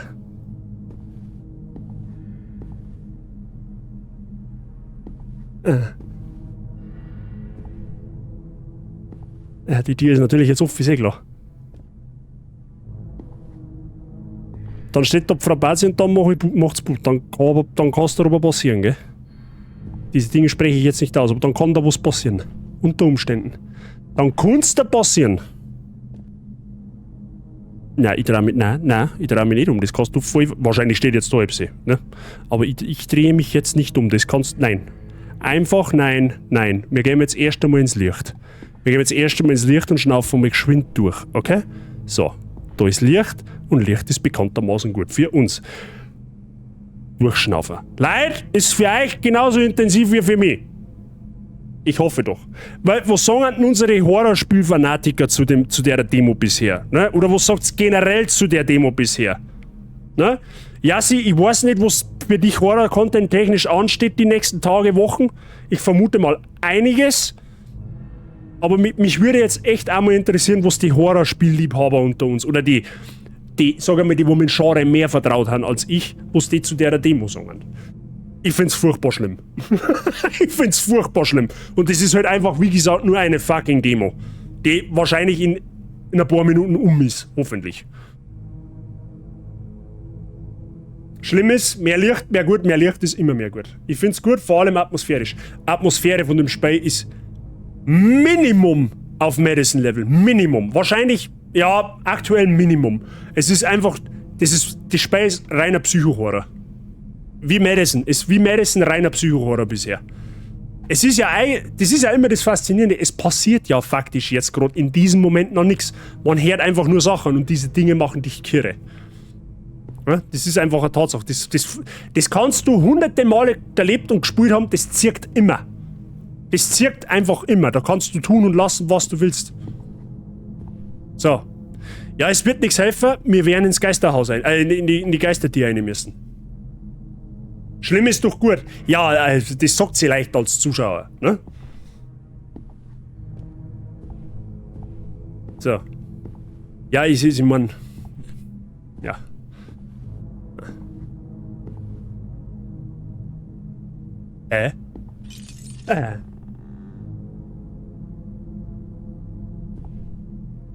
Ja gut, wir haben ja von da unten gekommen, gell? Ich bin bloß froh, dass wir da Melli ihr Beruhigungslampen im Hintergrund haben. Naja gut, ich hör's zwar ein bisschen, aber bringen tut's mir faktisch gerade nichts außer ein bisschen Licht. Aber wie wir gerade gelernt haben, mehr Licht ist mehr gut. So.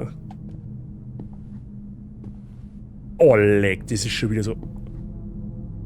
Ja, also, geht links und rechts.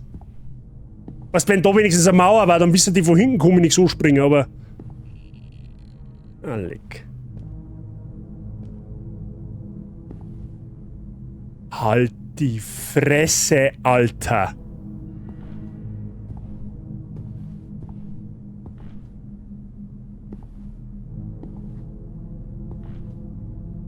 Halt die Fresse, Alter!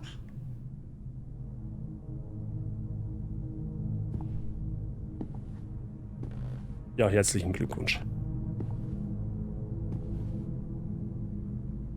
Ich darf jetzt einmal pauschal behaupten, weil da hinten ist Licht, ne? Und wie wir ja bereits gelernt haben, mehr Licht ist in der Regel immer mehr gut. Oh nein, Licht ist nicht mehr gut. Haben die jetzt die Tür zugemacht? Hau ab, die haben die Tür zu... Warum ist die Tür jetzt zu? Ach, halt die Fresse, wir haben eingesperrt, wir kommen da nicht mehr raus. Vor allem... Oh nein.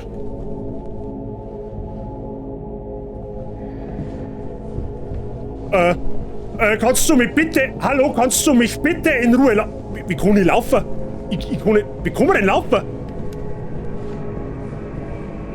Oh nein, los mich. Los mich bitte in Ruhe. Ich habe dir nichts... Ah!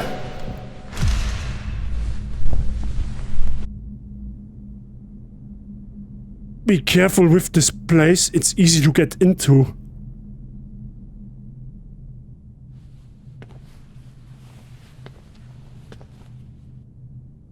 Bitte was?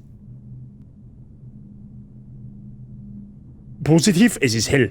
Negativ, ich hab einen fucking Stift in der Hosen. Oh, leck mich doch am Arsch.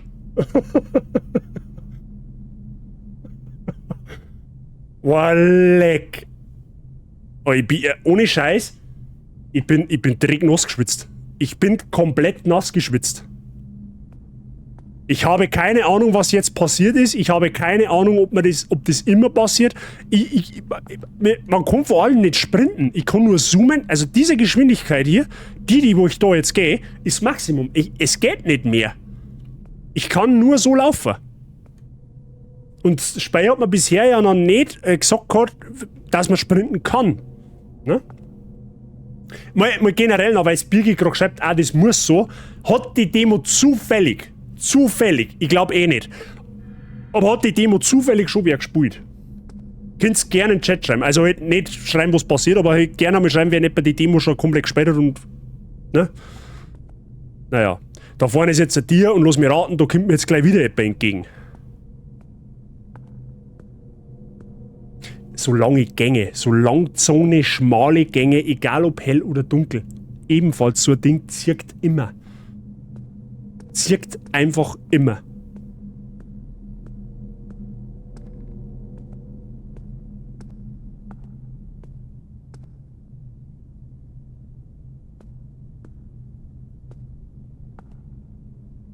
Schon ekelhaft. Schon nicht schön da.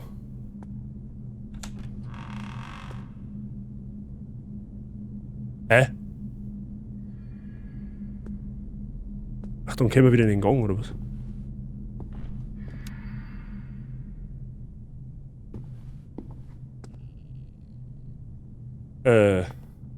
Okay.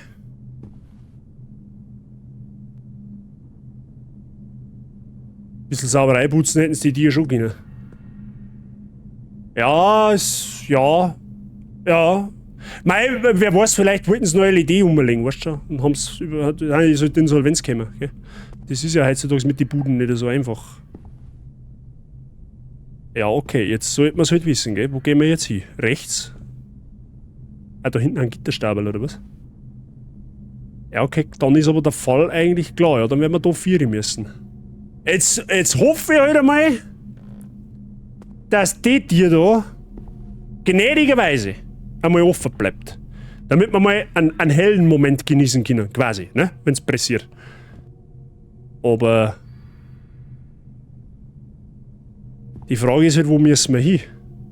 Da vorher war doch da vorne ein Tier, da war ein Lichtel drin gewesen, ne? Wahrscheinlich werden wir auch in die Tier irgendwie rein müssen, aber so wie das ausschaut, ist da jetzt eh die Tür zu und der Gang 100 Kilometer länger geworden, so gefühlt, weil vorher haben wir da hinten zumindest noch ein Ende gesehen, jetzt ist da gar nichts. Ne? Gehende Leere, wie in einem schwarzen Loch. Ja gut, das wird ja nicht helfen.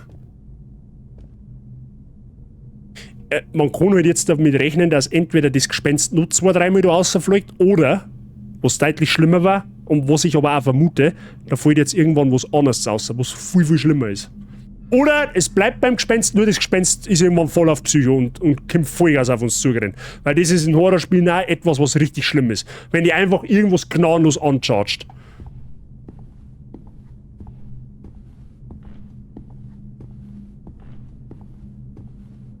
Da ist ein Blutpfleger am Baum. Weißt du, wenn es immer mehr oder weniger stark ist, ist einfach auch nie schön. Es ist nicht schön, wenn etwas ist, und es ist aber auch nicht schön, wenn nichts ist. Also du kannst es eigentlich in einem Horrorspiel nicht richtig machen. Oder, besser gesagt, du kannst es eigentlich nicht falsch machen, da haben auch Gitterstäbel. Okay. Ja, das ist jetzt wieder dasselbe Spiel wie damals in Madison. Du laufst so zweimal hin und her und dann triggert irgendwas, das ist eh klar.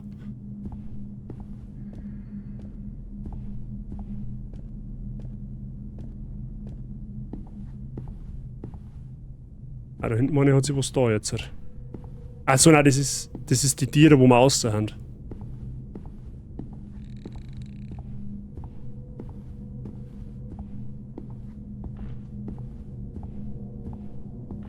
Okay, schauen wir noch mit rein.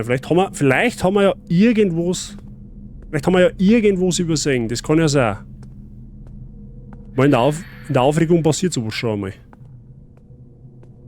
Mann, das Zoomen hat man bisher noch nicht wirklich was Warum knackst du da herin? Das ist einfach alles aus Stor. Ich verstehe die Frage nicht.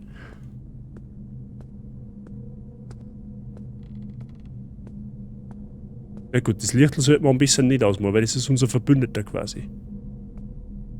Ja. Ja gut, aber da offenkundig gibt's da jetzt nichts.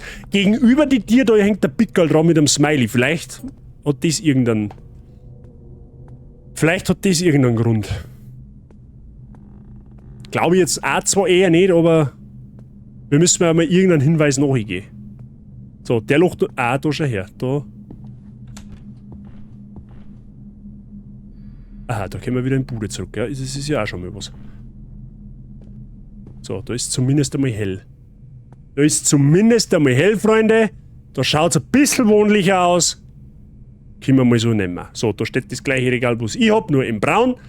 Und braun ist ja bekanntermaßen der Schießen. Wenn man's. Oh, da ist ein Aktenkoffer. Was haben wir denn da? Ist Handtierl, Aktenkoffer. Was sind denn das? Kann man das mal einer erklären? Was sind das für Dinger hier? Die habe ich auch in Real Life schon ein paar Mal gesehen, aber kein Mensch, oder ich zumindest, verstehe nicht, was das Ding soll. Diese komischen Kugeln soll das ein Sonnensystem darstellen oder was soll das sein? Zur Massage. Kastanienmandel. Ah, die sind zur Massage da, oder was? Ernsthaft? Also wie gesagt, ich hab die in echt auch schon ein paar Mal gesehen, aber ich hab nie den Sinn von den Dingen dahinter verstanden. Kastanienmännchen oder Massage?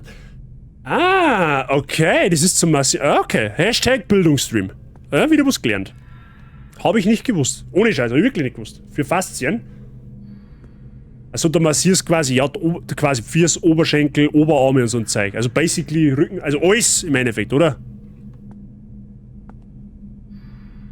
Ah, okay. Ja, schon wieder, das ist besser Horrorspiel wie das gleich schlauer. Sehr gut. So, was haben wir? Ja, top. Perfekt. Also wenn du mal so ein Beil in deiner Bude hängen hast, dann weißt du, da stimmt was nicht. Oder wenn du mal zu irgendjemandem kommst, der so ein Beil in seiner Bude hängen hat, dann weißt du, da stimmt auch was nicht. Ja, dann sollst du am besten wieder dir aussehen, wo du reingekommen bist. Im Idealfall. So, der Papiermülleimer, der ist auch on point auf jeden Fall. So, was haben wir jetzt da? Wie spät ist es denn überhaupt? 10 nach 11, war noch nicht einmal Geisterstunde, tatsächlich. Stop wasting me. Was? Also spiegelverkehrt offensichtlich, ne? Stop wasting me. Ja. I hate you. Why I hate you? Warum hasse ich dich? Was haben wir denn da? Selfish? I keeps looking at me. I trusted you. Ungrateful. Sissy Boy. Why me? Hä? Was ist in der Bude schiefgelaufen? Stop watching me. True story. Ah. That's what I remember. Warte mal, da muss jetzt ein wenig. Ah, warte mal, da kann man. Aha, so ist es ein bisschen einfach. He hasn't drawn anything original for a long time. He just draws the movies he likes over and over again. I still don't understand why he keeps drawing like that. It doesn't match his age. He seems stuck in the unreadable past somehow. He looks happy, but why? He's been left alone and no one is paying attention to him. After all he's been through, he should be crying. That's what I remember. Okay. Er zeichnet Dinge, die wohl nicht seinem Alter entsprechen. Die Frage ist, wer ist er? Ne? Das Kastel rechts unten voll geschmiert. Man kennt's, was für Kastel rechts unten voll geschmiert. Was für Kastel rechts unten? Oh, da haben wir noch was. 522. Drawing of a Dark Path. Nein, nicht dunkler Pfad. Das ist nichts gut für uns. I miss him. Ja, ich vermisse auch die Zeiten, wo ich Soul-Spiele gespielt habe. Tatsächlich. Auf dem Papier. Ach so. Oder jetzt, warte mal, wir haben doch ein Inventar, oder? Ja, ist leider schon weg. Ah, warte mal, Notes. Ach, da unten, ja, I am sorry. Ja, perfekt. Das ist, I am sorry kannst du jetzt mal, glaube ich, dezent in die Pore schmieren. So. Aha, da ist schon. Das ist das Gute. Wenn wenigstens auf einer Seite wenn wenigstens auf einer Seite so ein Gitter oder eine Wand ist, dann weißt du, dann kann von da hinten schon mal nichts kommen. Ja? Das heißt, du musst dich nur darauf konzentrieren, was da vorne ist. So. Ich habe aber jetzt trotzdem das dumpfe Gefühl, dass das jetzt auch nicht mehr so ist, wie es vorher mal war. Ne? So, jetzt schauen wir mal in das Kinderstübel da rein. Vielleicht kann man Tieren zumachen, das habe ich im Madison eigentlich ganz cool gefunden, dass du einfach Tier zumachen hast können.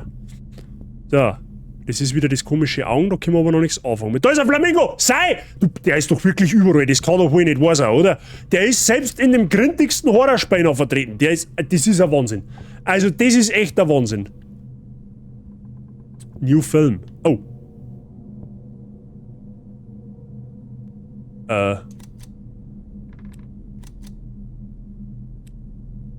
Da gehen uns jetzt noch 2 Sachen ab, oder wie sehe ich das?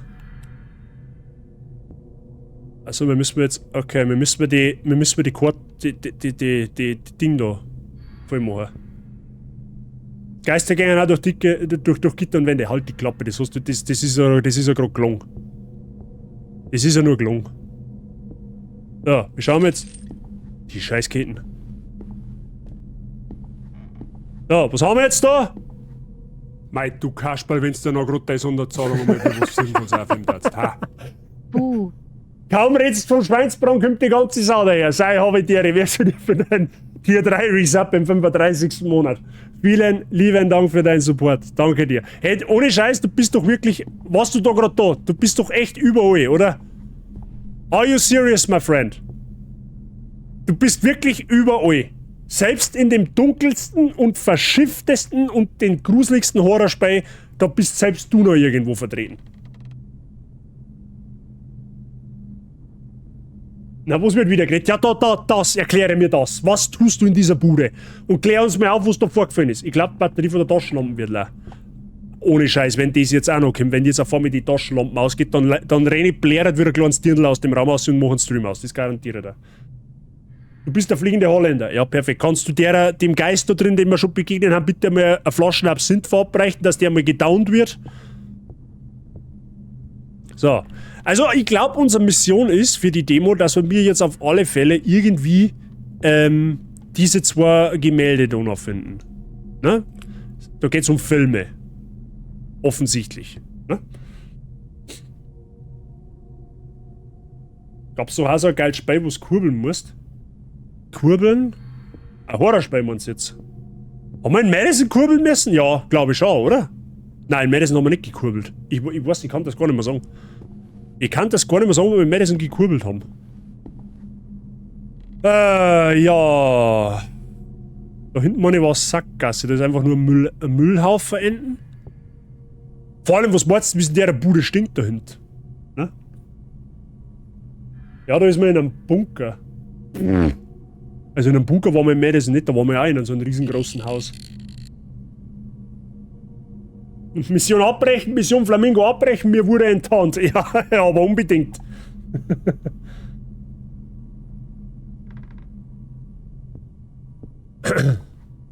So.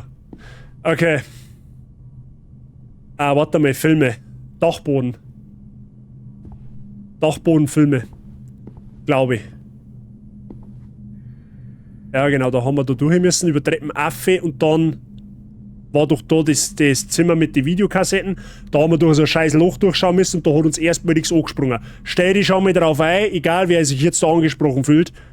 Wir werden jetzt gleich dann ganz bösartig gejumpscared. Wahrscheinlich sogar noch davor. Ja, kann ich mir vorstellen. In dem Spiel musst du ja quasi basically mit allem reden. So. Wie spät ist das jetzt überhaupt? Ah, ja, ist ja schon gleich halb. Wird ja schon gleich halb 8. Da rentiert sich das zweite Spiel schon gar nicht. Haha! Wifi, danke für dein Dreier-Streak. Danke dir. So. Den nehmen wir mit. Ich bin so schön, ich bin so toll, ich bin der Pinkton aus Tirol. Du müsst jetzt selbst der Geist jetzt lachen, ne? So. Dachboden war. Ja, nein, da war der Keller. Der Dachboden war die andere Richtung. Der Dachboden, ne? Weil Filme und so, da muss ja dann quasi Modo rein theoretisch, wenn's Bifrogs da oben sind. Habe die. Das Ambiente und die Muse. Das hat jetzt alles... Ja, die da mitschunkeln, ne? So. Einfach mal ein bisschen Leben in die Bude bringen, ja? Ja. Da ist jetzt so links das Augen, right? Ohne Scheiß, ich schalte die scheiß Sound Alerts Bilder aus für den Oktober, das garantiere ich euch. So. Jetzt, spätestens jetzt mit, also wie gesagt, ne, rätseltechnisch Filme, Plakate, Sucher, Filme, Raum, da war vorher nichts. Wenn wir jetzt da reinschauen, dann kommt da irgendwas ganz Bösartiges. Da bin ich mir 1000%ig sicher. So, vielleicht nochmal runterschauen, ob da nicht einer umeinander geistert und. Ey, du kannst ja eigentlich mit den Ketten like Spider-Man durch die ganze Bude schwingen. Wie war denn das? Massiv nur warten so. Hoffe ich. Ja? Außer sie haben noch einen Geist am festgemacht. Dann knallt es gnadenlos auf den Boden. So. So, servus. Ich schau da jetzt einer, weil wird schon nichts passieren. Hoffe ich. Glaube ich, denke ich. Ja, du kannst dich halt aber da erinnern, aber auch wirklich null bewegen. Ah, warte mal.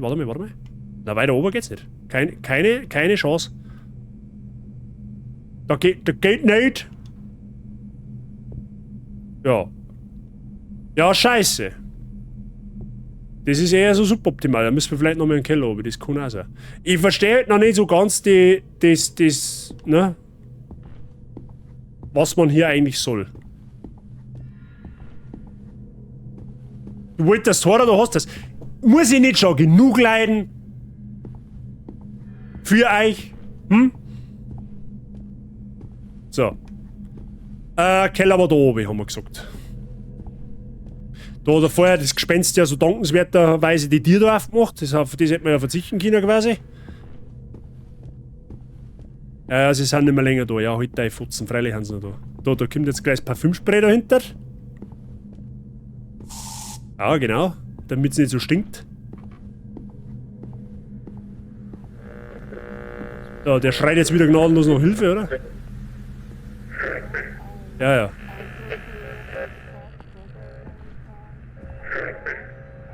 Ja, okay. Oh, warte mal, vielleicht können wir da... Na, auch nicht. Ja, okay, als gerade stehe ich so ein bisschen auf den Schlag... Ah, warte mal. Okay, da geht auch nichts. Jetzt gerade so ganz kleines bisschen stehe ich jetzt ein bisschen auf den Schlauch. Sag ich ganz ehrlich. Ah, warte mal, wir haben da hinten mich noch angegangen, glaube ich. Wenn mich nicht alles täuscht, ist hinten mich auch noch angegangen.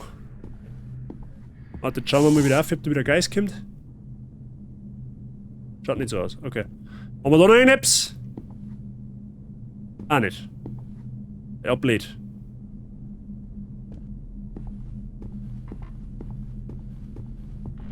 Jetzt hat er einen Mod wie mir und das Spiel, ja. Ich hab die schon in höchsten Tönen gelobt, du Saftsack. Aber der Chat weiß noch nicht was, okay? Also da bitte noch bedeckt halten. Soll eine Überraschung sein. Weil das habe ich dank dir eigentlich nicht geplant. So, jetzt pass auf. Da hinten um mich war noch ein Gang.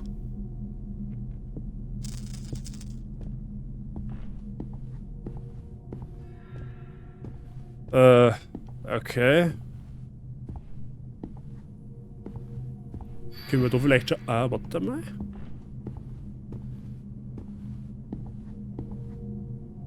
Da können wir noch nichts tun.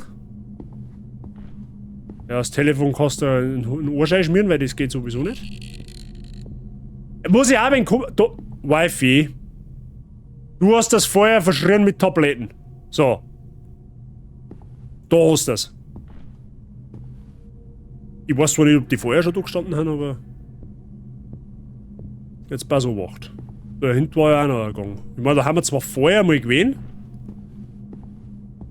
Da ist auch ein Rätsel. Bringt aber nichts. Okay, ja gut, okay, dann weiß ich jetzt aber ehrlich gesagt gerade nicht. Ah! Moment! Ich glaube, ich ahne. Müssen wir mal schauen, ob auf der anderen Dofe... Da haben zwei Dofen in dem Spielzimmer. Da haben zwei Dofen in dem Spielzimmer. Das da vielleicht... Aber wir können die gar nicht nehmen, oder was? Ach so. Ja, okay, ich hätte jetzt vielleicht gedacht, dass da Filme haben und dann dort zwei umkehren, aber das ist ja offensichtlich nicht so. Okay, ja gut. Dann habe ich aber jetzt ehrlich gesagt gerade absolut keinen Plan, was wir da sind. Bin ich jetzt ehrlich. Weil ich glaube, wir haben ja soweit alles abklappert, right? Aber ich bin mir jetzt auch nicht sicher, ob die Demo da jetzt auch vorbei, also ob es noch weitergeht oder... Weil das war ja, das daten sie irgendwie ankündigen, danke fürs Spielen der Demo von Luthor, wir freuen uns, wenn du das bla bla bla, was das schon. Vielleicht haben wir da ja noch irgendwas übersehen, das kann natürlich auch ganz gut möglich sein.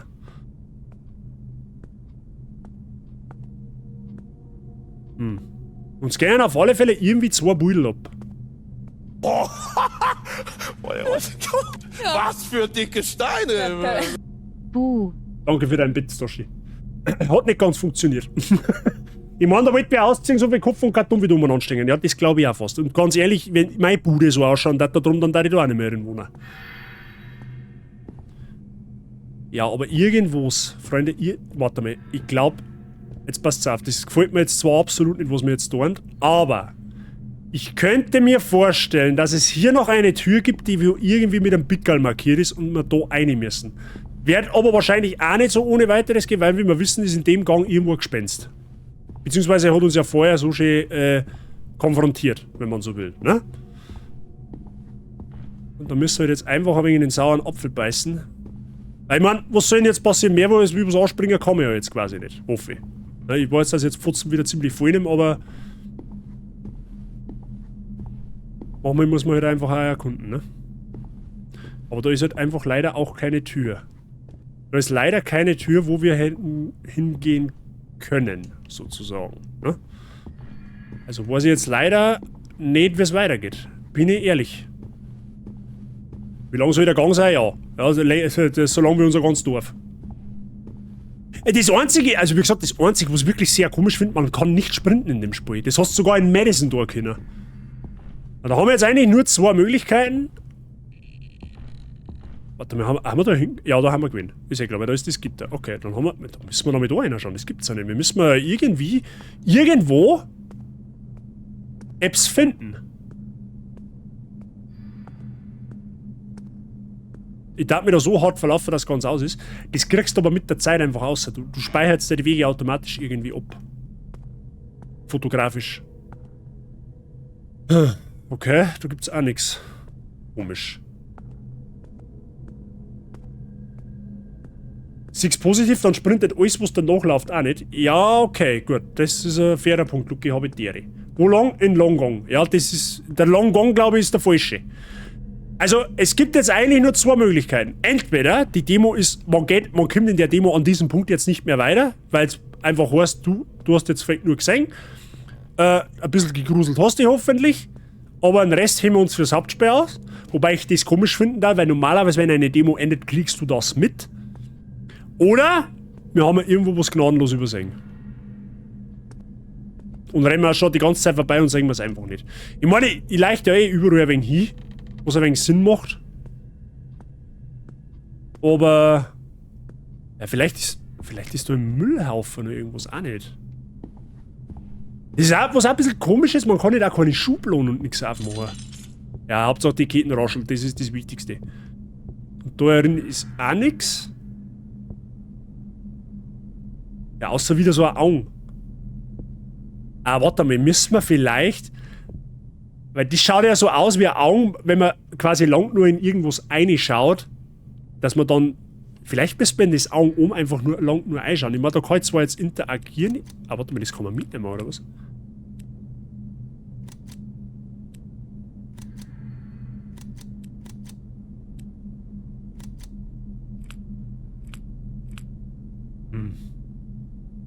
Oder hat's was da... Ah, warte mal. What lies beyond the light? Jetzt warte mal. Left or right? Warte mal. Was genau ist das? Moment. Was? Drawing of a dark path. Okay.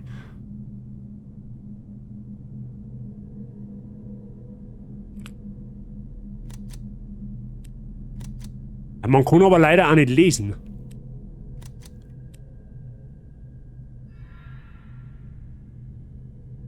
Left or right? Which choice will be the good one? What lies beyond the light? Drawing of a dark path. Hat das irgendwas damit zu tun, wo man das hier hängen muss? Warte mal. All because of this unwanted gift. Auf der rechten Seite oben ist auf alle Fälle ein Bild mit einem Geschenk drauf. Das macht Sinn. To be happy, clouds. Macht auch Sinn. Behind the bars, there is a dark place. Easy to get lost. Okay, also man muss das Bild auf jeden Fall irgendwo hinhängen, da wo die Beschreibung hinpasst. What lies beyond the light ist wahrscheinlich Drawing of a dark path. Wo hat das Sinn? Left or right? Which choice will be the good one?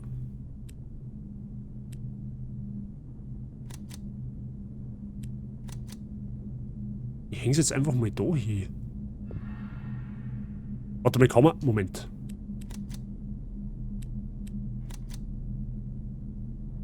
Inspect. Okay, ich hätte jetzt vielleicht gedacht, dass da irgendwie eine Notiz draufsteht.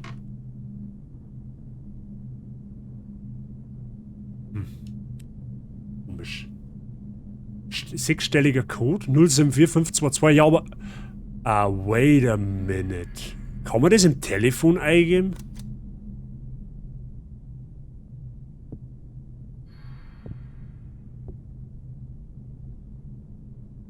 Okay, walking among strangers, I think I want to give it back, ist definitiv nicht. Macht keinen Sinn.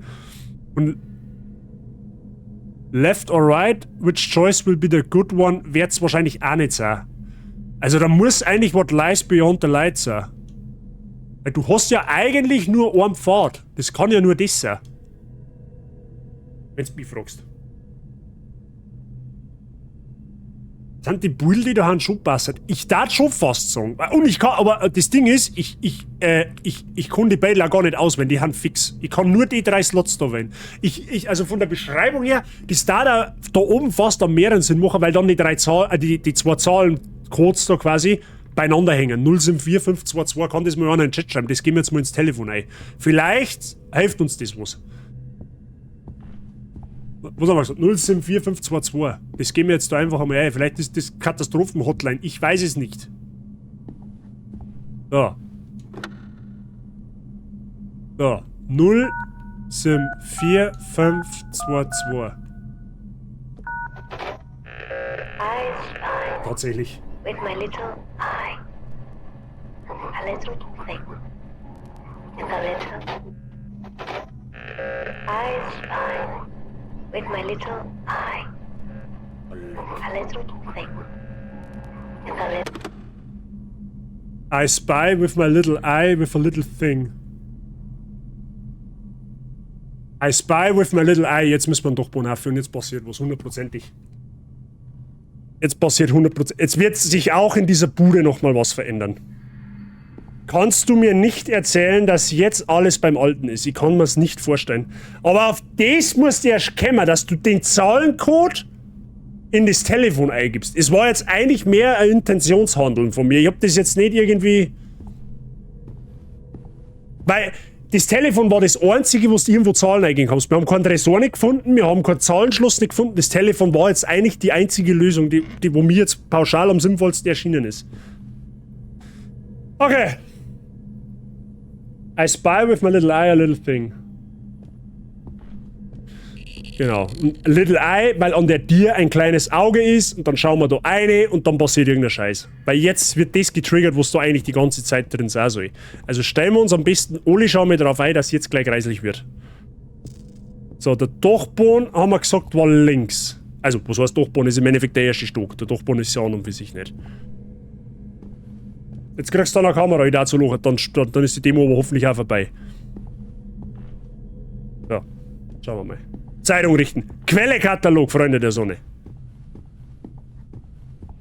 Ja. I spy with my little eye a little thing. Ja, genau. Mit durch dein Futzen.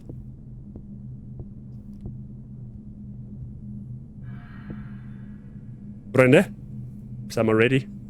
Sollen wir uns anschauen, was da drin ist? Ich glaube nicht, dass das jetzt... Also jetzt haben wir 2-mal da reingeschaut und 2-mal war nichts. Und jetzt, wenn wir da reinschauen, wird vielleicht gerade am Anfang auch nichts sein. Aber wir werden ja jetzt hundertprozentig gleich gejumpscared. Da können wir uns vorbereiten, wie wir wollen, aber wir werden jetzt gleich vom Stuhl gehauen. Da bin ich mir, jetzt bin ich mir eigentlich sicher, dass jetzt kann es nicht mehr anders kommen. Ich glaube, ein Telefonbuch brauchen wir jetzt. Ja, damit wir ins Gesicht eindreschen können, so quasi, ja, Facebook-mäßig. Ich bin nicht ready. Ich brauche noch 1 Minute. Wir nehmen uns noch 1 Minute. Das ist mir scheißegal.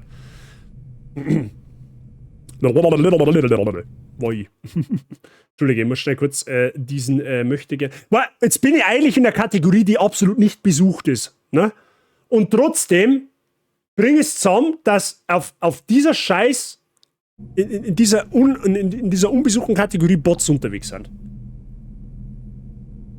Okay, Freunde, es wird nicht helfen. Wir schauen uns jetzt an, was da drin ist. Was auch immer es ist, ich hoffe, das ist der finale der Augenblick, den wir den wir jetzt in dieser Demo sehen und dann können wir uns quasi auf nächstes Jahr freuen, denn die Spiel tatsächlich kommt erst Ende diesen Jahres raus. Das heißt, für heuer ist dieses Spiel für mich ohnehin abgehakt. Ne? Das wird dann nächstes Jahr dafür umso kreislicher. Okay, let's go!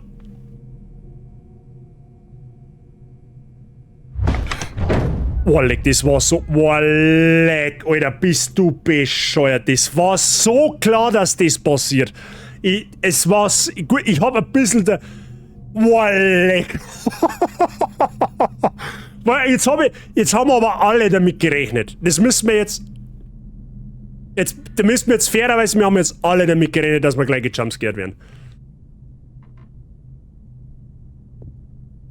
Eher nur, dass gerade auf kleine Kategorien gehen, sollst du ja schließlich Viewer kaufen. Die Kinder mir am Arsch lecken, ich hab die geilsten Viewer überhaupt, ich brauch keine Viewer kaufen. Bazi braucht eine Pulsuhr, rein theoretisch hätte ich ein Fitbit, aber ich weiß nicht, wie ich das einbinden kann, dass man das im Overlay sagt. Ich glaube, das ist nicht möglich. So, er schrucker, weil Kotz aufgesprungen ist, ja, das ist auch eine Möglichkeit. So. Ja, da werden wir jetzt den aus irgendeiner Film mal finden, oder? Ja, denken wir schon. Oh. Ich bin mir jetzt nicht sicher, ob das so gut war. So, your dream is falling, your dream is falling, you're unreadable falling, your dream is falling, your dream is falling, unreadable. Okay.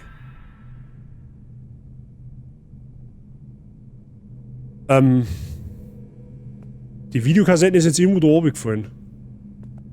Da hinten geht's auch noch weiter. Holy shit, wie lang ist denn die Demo?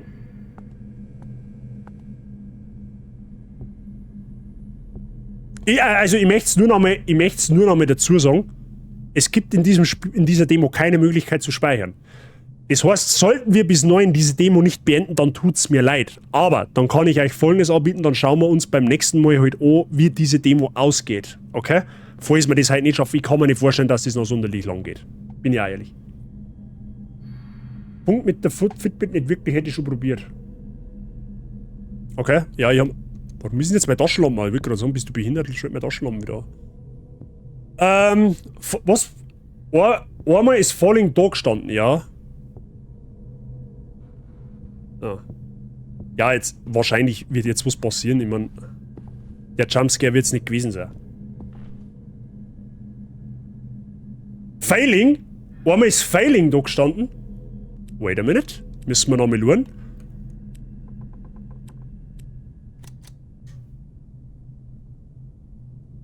Tatsächlich. Your dream is falling, your dream is failing. Falling, falling, falling. Viermal falling, dreimal falling, einmal failing.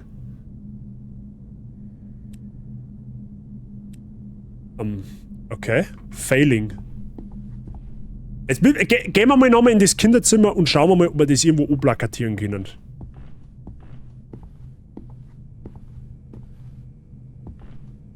Achso, jetzt wollte ich gerade sagen, wo ist das Telefon jetzt hinkommen? Dabei haben wir da noch gar nicht.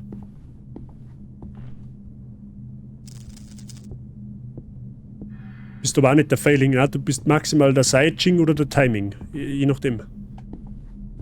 Weil können wir nicht einfach irgendwo... Da liegt doch bestimmt irgendwo ein Brecheisen oder was umeinander. Und wenn ich eine Ketten oberzeug, dass ich die scheiß Nägel da rausbringe aus dem... aus der Tier. Was soll ich schon mal, die Tür ist zu. Holy shit, Alter. Hätte lieber mal vorsichtig sein. So, jetzt gehen wir mit rein. Schauen wir mal, ob wir irgendwas da können.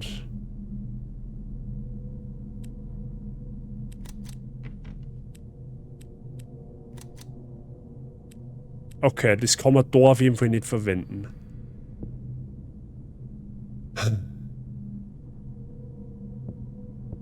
Die Frage ist, wo die Drecks-Videokassetten jetzt runterkommen.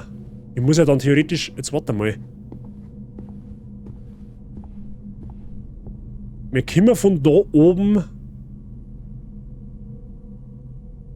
Das muss ja dann theoretisch irgendwo auf der Seite liegen. Also, da überall von dem Zimmer. Rein theoretisch. Flash, aber der Bazi sind wir da auf der Schanzen. Wie auf der Schanzen? Wie meinst du das? Okay, aber da... Ein New Film. Sowas wie ein Videorekorder haben wir aber auch noch nicht gefunden. Müssen wir noch mal zurück? Obviously. Weil da ist auch nix.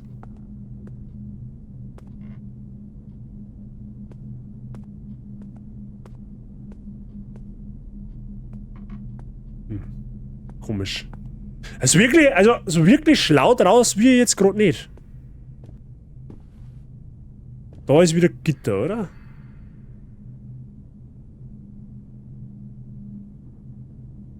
Ach so, die Chancen meinst du? Ja, wahrscheinlich. Das ist wahrscheinlich Altschauerberg. Das berüchtigte Haus. Kannst du auch, so wie es da ausschaut da drin. Tatsächlich. Flash, ist gut bei dir. Ach doch, jetzt kann ich rennen, oder was? Oh nein, das heißt nichts Gutes. Wenn ich jetzt rennen kann, heißt das nichts Gutes.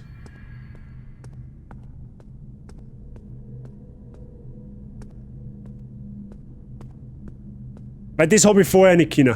Und jetzt kann ich rennen.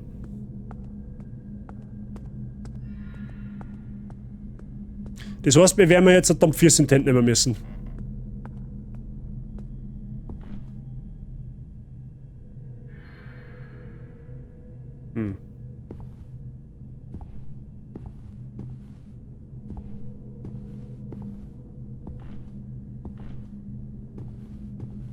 Okay, ich kann rückwärts auch laufen. Gerade mal testen, falls jetzt da gleich wieder so ein scheiß Tier aufgeht.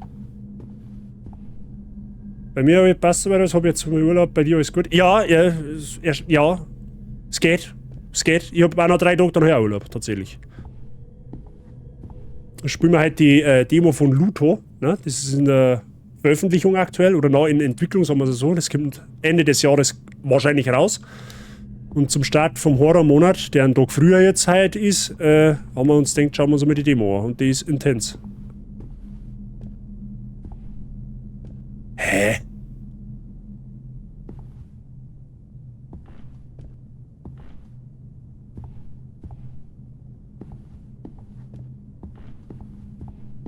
Okay, leider, ich check's aber nicht. Ich sag's Ihnen ganz ehrlich, ich bin... Warte mal, das habe ich jetzt leider nicht probiert. Hätte man vielleicht da da wo das Videoding drin war, hätte man da oben hupfen können? Ich glaube nicht, oder? Das habe ich jetzt ehrlich so gar nicht probiert. Habe ich jetzt ehrlich gesagt nicht probiert. Schaut schon so aus, als ob die Kerbe von Madison und so einschlägt. Und Co. einschlägt. Ja, es ist massivst Influence von Madison tatsächlich. Es ist ein Psycho-Horror. Also das Spiel hat null mit irgendwie Zombies zerpimmeln oder Action-Horror zum dort. Es ist ein reiner Psycho-Thriller in dem Sinn. Wie Madison halt damals. Ach, da liegt die! Ach, da schau her. Blue Videotape.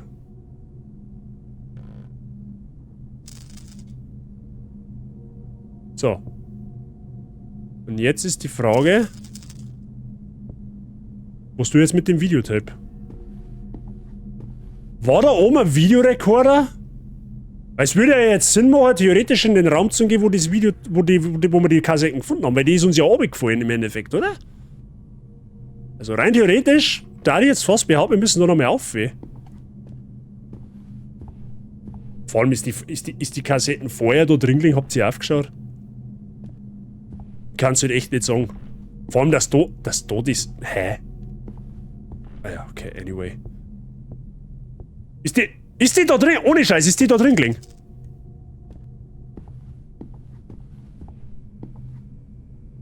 Ja gut, und im Keller war ja nix. Da die behaupten.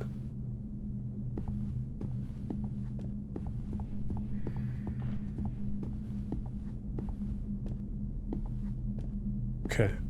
Schauen wir mal, da muss ja irgendwo ein Videorekorder stehen, gibt's ja gar nicht anders.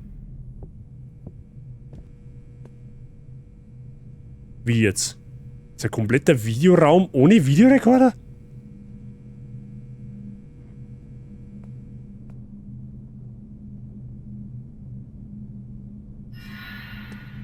Wait.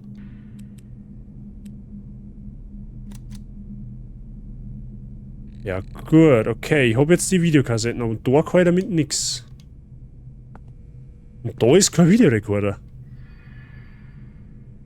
Hab ich noch gesagt? Kassetten haben wir lange nicht mehr gehabt. Ja, genau, ja, perfekt. Jetzt haben wir alles beieinander, was du wieder hervorgerufen hast. Tabletten haben wir schon gefunden und Kassetten haben wir auch gefunden. Super, toll. Wifi, herzlichen Glückwunsch.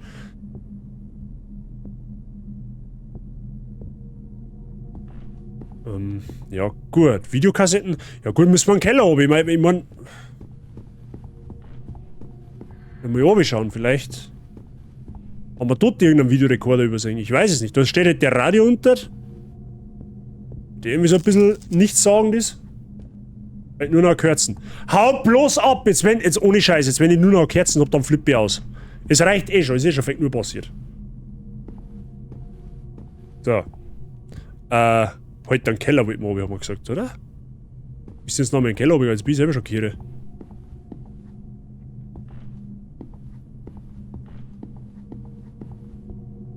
Ah, das war auf der hinteren Seite. Müssen wir da rein, meine ich. Oder haben wir da einen Videorekorder? Ah! Moment!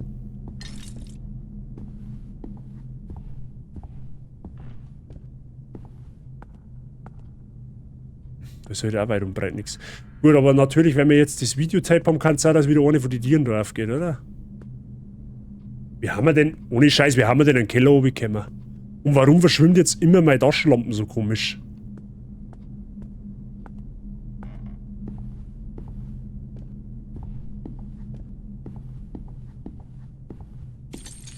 Boah, leck, Alter.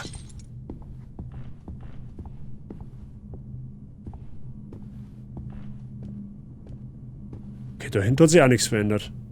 Ja, das ist... Aha. Aha.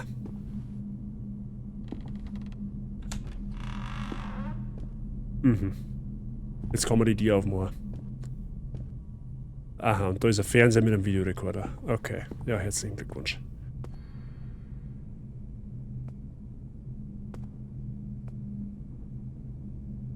Ah, das ist ein Gemälde, okay. Drawing of a Blue Gift. Hä, das haben wir ja schon. Oh.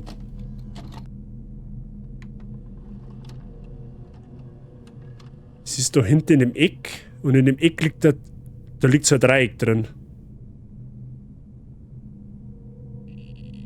Eine Schatztruhe.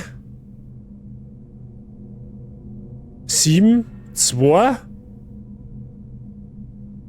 5.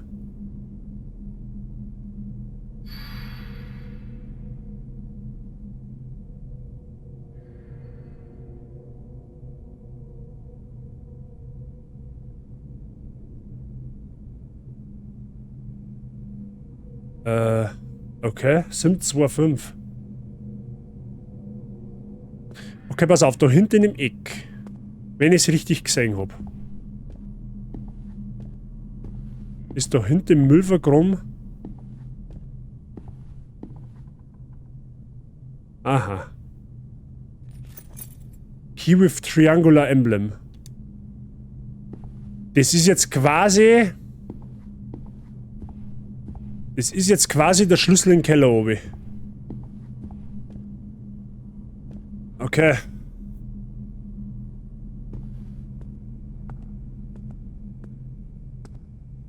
Aber holy shit, wie lange geht denn die Demo bitte? Okay, da ist dicht. Okay. Haben wir da noch irgendwas? Okay, wir haben ja dann noch eine Schatzkisten gesehen. Gegenüber Von dem weißen Gang, wo wir vorher rausgekommen haben. Jetzt pass auf, warte mal, da kann man ja auch noch was tun. Weil das haben wir ja. Da haben wir, jetzt pass auf, Drawing of a Blue Gift, left or right. Das kann dann eigentlich das da sein. Und gehen uns quasi noch ein Gemälde ab. Rein theoretisch. Okay, aber wo war jetzt der Keller? Weiß ich leider nicht mehr, aber jetzt schauen wir mal. Wir haben auf alle Fälle, wir brauchen eine Schatzkiste. Und das hat irgendwas damit zu tun da drin.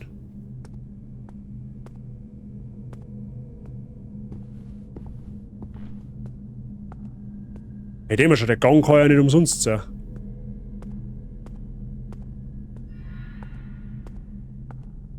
Zumindest nicht auf Dauer.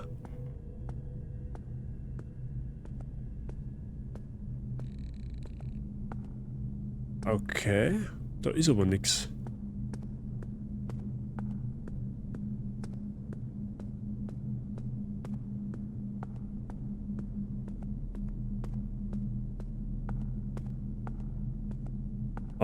Ich weiß, also ohne Scheiß, ich habe jetzt gerade so einen massiven Orientierungslag. Ich weiß nicht mehr, wo wir in den Keller runtergekommen haben.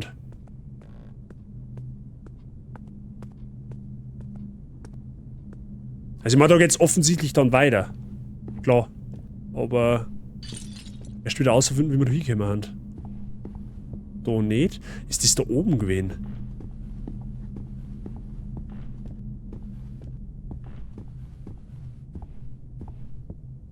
Das war da. Da war's. Ja, ja, das war da ja hinten. Der gelbe Sack hat auch ein Smiley drauf gehabt, oder? Der da vorn. Ja, aber ich hab nicht. Ich glaube, da kann man nicht interagieren damit. Ohne Scheiße, ich bin wirklich gespannt auf die Leute, die die Demo dann auch im Horror Oktober spielen. Was die sagen. Also das Spiel ist schon. Also atmosphärisch ist es 12 von 10, ganz ehrlich. Ja, da ist ein Smiley drauf, kann man aber nichts machen damit. Okay, dann haben wir das auch geklärt. Dann war es jetzt zumindest, jetzt schauen wir mal in den Keller oben, weil da haben wir den Schlüssel gefunden. Da geht es ja dann offensichtlich weiter. Da geht es ja dann offensichtlich weiter. Muss ja fast. Haben wir ja auf dem Videotape gesehen. So, und der Keller war da rechts. Jetzt gehe ich lieber wieder ein wenig vorsichtiger, weil, ne, wir haben ja jetzt gewisse Gegenstände gesammelt und Dinge gesehen. Es kann natürlich jetzt passieren, dass uns da unten jetzt auch gleich irgendwas anspringt. Unter Umständen. War nur Taschenhenkel, oder? Ja, aber schaut aus wie ein Smiley. Warte mal, das Ding ist schon losgegangen, bevor ich da unten war. Ah ja, perfekt. Perfekt. Absolut grandios. Super toll. Ganz klasse, es war so klar. Ja, scheiß Radio.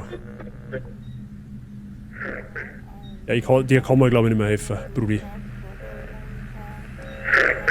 Nein, ich kann dir nicht mehr helfen, es tut mir leid. Ja, mein Handy.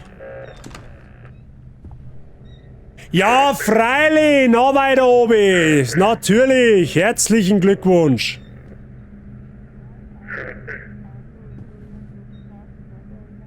Ach komm, hau doch ab, jetzt war's grad halbwegs zum Aushalten.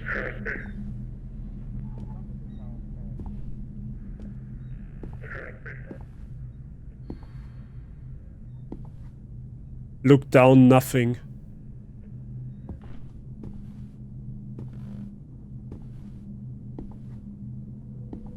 Ach, hau doch ab, Alter, ich hab keinen Bock mehr.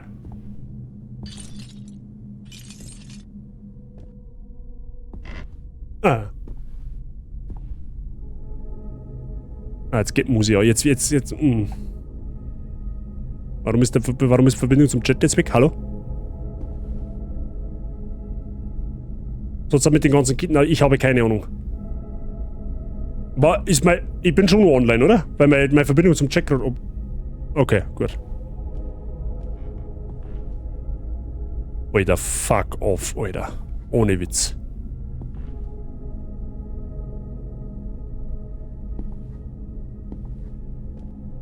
Mei, da ist auch schon wieder so ein scheiß Tier.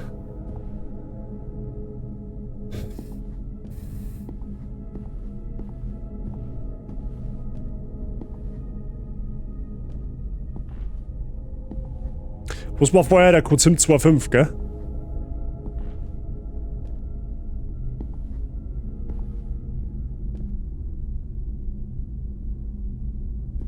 Okay. Wieder, was ist denn das? Zwergenbinge oder was? Kommt da hinten jetzt der Ballrock dann oder wie? Ich versteh's nicht. Fahren, wer baut die Heisel? Das darf mich interessieren.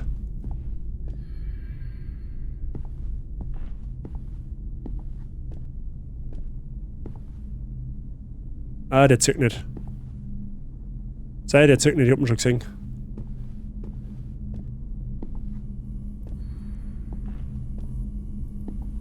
Die Frage ist, warum kommt er nicht?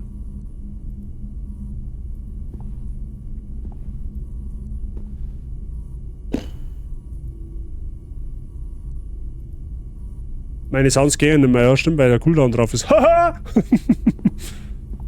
Kriegst aber deine 500 natürlich wieder erstattet, ist aber hoffentlich klar. Der Grundriss war mir spannend, tatsächlich. Oh, leck, Alter.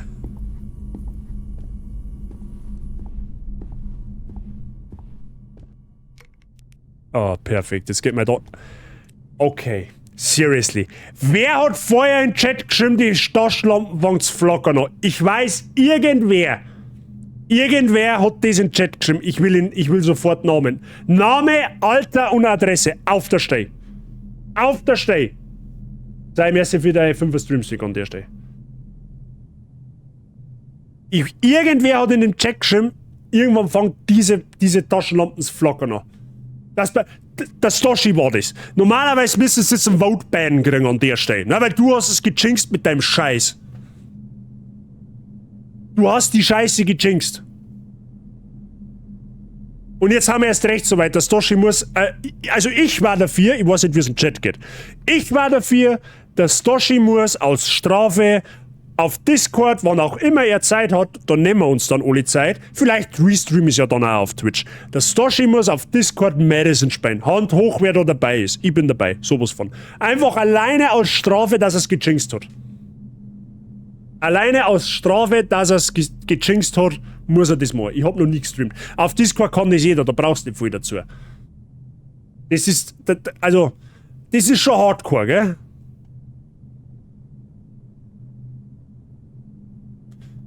Ah.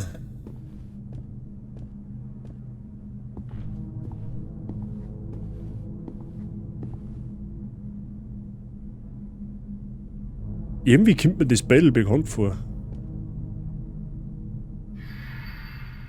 Wo haben wir denn jetzt wieder? Haha, das Ding steht auf, hundertprozentig. Das ist nicht einfach nur ein scheiß Sessel, das ist ein verdammt, das ist der fucking Endgegner da drin. Ist wurscht, aber du hast es gejinxt. Und der Bazi macht einen Reaction-Stream draus. Ja, easy money. Na, scheiß. Taschenlampenflacker gehört doch auf jedes Horrorspiel. Ist mir scheißegal, aber nicht, wenn ich Horrorspiele spiele. Ich streame auf Discord immer bloß da sie. Ja, dann kannst du schon mal gratulieren, weil du darfst das jetzt demnächst einmal den richtigen Nedelwutz machen, ne? Weil Madison, glaub mir's, Madison ist schlimmer wie Daisy. Das kann ich dir versprechen. Und wenn er das giften muss auf Steam, ist mir das scheißegal. So. Okay. Was haben wir jetzt? Wir haben einen Code mit SIM25 und wir brauchen wir brauchen noch ein Beil und wir haben Schatzkisten gefunden. Oder wir müssen Schatzkisten finden. Da ist... Ah, da schau her. So, der Code war SIM25. Dann geht aber eine Ziffer ab.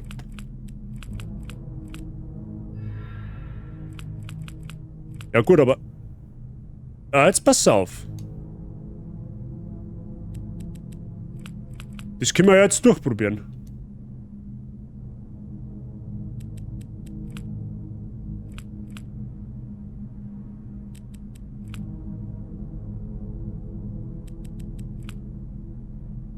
Irgendeine Zahl muss ja noch sein.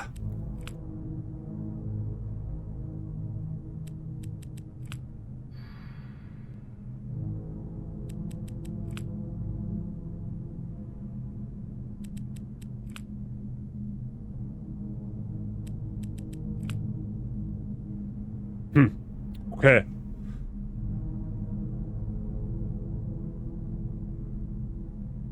2725, halt 2 blaue Geschenke, ja. Können wir auch mal noch probieren. Wir werden aber wahrscheinlich die zweite Ziffer noch... Sim 2. Ja gut, das war aber jetzt... Also, eine 4er-Zahlenkombination haben keine Ahnung, wie viele 100 verschiedene Kombinationsmöglichkeiten. Dass wir jetzt da zufällig einen Treffer landen, das ist schon sehr höchst unwahrscheinlich. Wir werden den zweiten... wir werden die eine Ziffer, die uns fehlt. Wir haben ja im Videobundle auf alle Fälle eine Sequenz gesehen, dass irgendwo eine blaue Schachtel liegt und in dieser Schachtel liegt wahrscheinlich die vierte Zahlenkombination. Ne? One, twice. Ja, verstehe schon, ist legit. Ist auf jeden Fall legit. Jetzt ist halt die Frage, wo gehen wir zuerst hin? Gehen wir da hinten durch den Engergang durch oder... Ja, jetzt waren wir schon da drin, jetzt schauen wir einfach mit oben weiter. Und vor allem da hinten wird das Geräusch ja irgendwie immer lauter, ich weiß auch nicht. Naja, 10.000 grob überschlagen. Ja, so ungefähr. 9.999 Kombinationen sind möglich, ja. So ungefähr.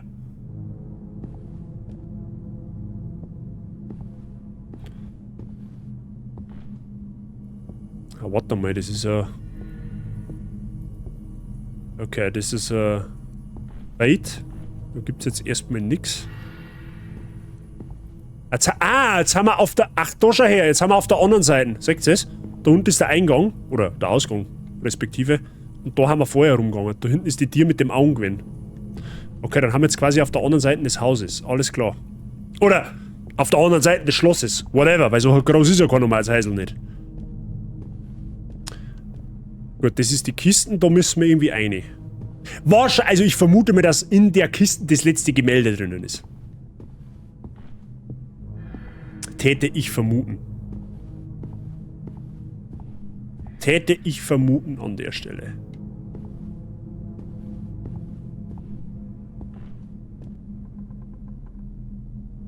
Wieder wie...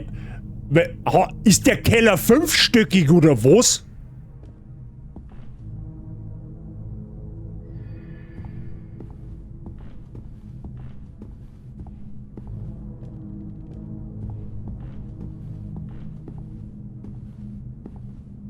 Ja, das ist eh klar.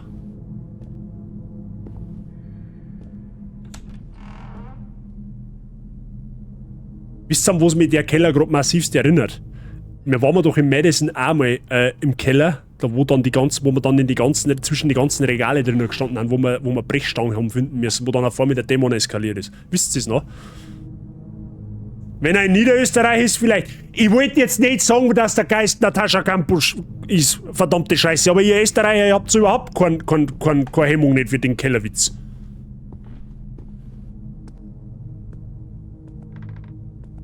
So.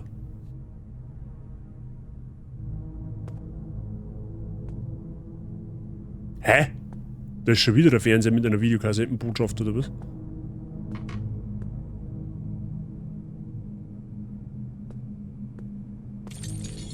A weird thing? Hä? What? Haben wir jetzt zurückgegangen?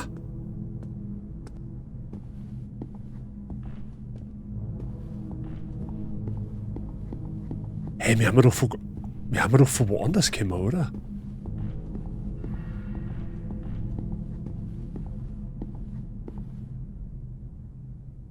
Bin ich jetzt dumm oder haben wir nicht von da hinten gekommen? Wir haben von da gekommen, oder?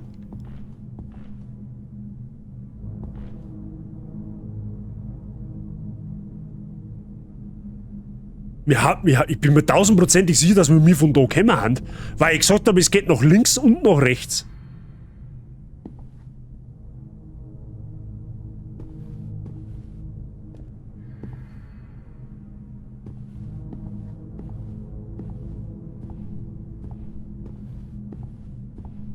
Da ist jetzt ein Gitter. Hey, bin ich jetzt komplett bescheuert oder was?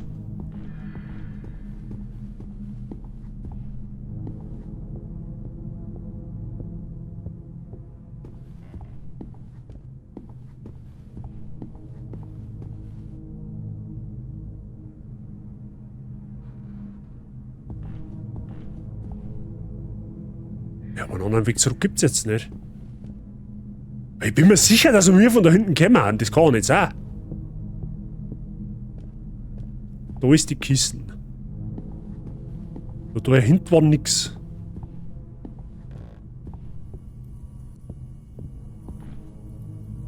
Ah.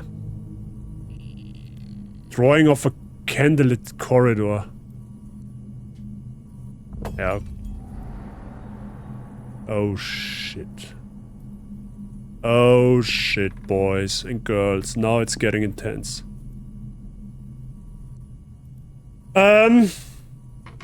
Ich vermute mal, der Weg zurück zu dem Zimmer, wo wir das Beil abbringen müssen, der wird jetzt greislich.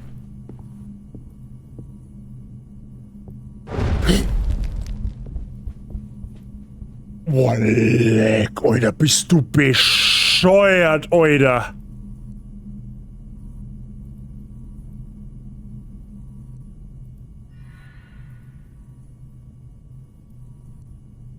Holy shit, Alter.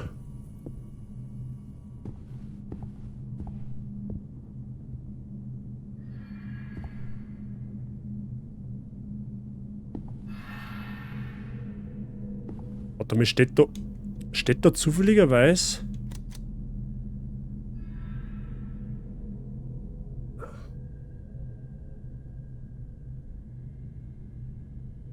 Also hätte ich vielleicht doch gerade, dass da irgendwie noch Zahlenziffer dran steht, dass wir da reinkommen. Oh, leck. Vor allem, habt ihr gesehen, wie ekelhaft sich dieses Ding die Wand hoch bewegt hat? Okay, ich lass nie wieder mein Gewand am Boden in der Nacht, ja. Da kriegst du richtig Paranoia. Ja, seht es, und genau das habe ich prophezeit. Dieser Laken ist vorher auf diesem Sessel gesessen und der Schimpanse ist auch wieder da.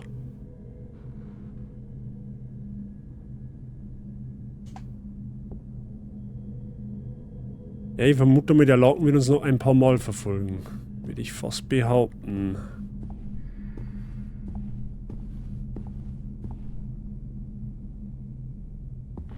Das meine, das Kraxeln war assi. Ja, dezent.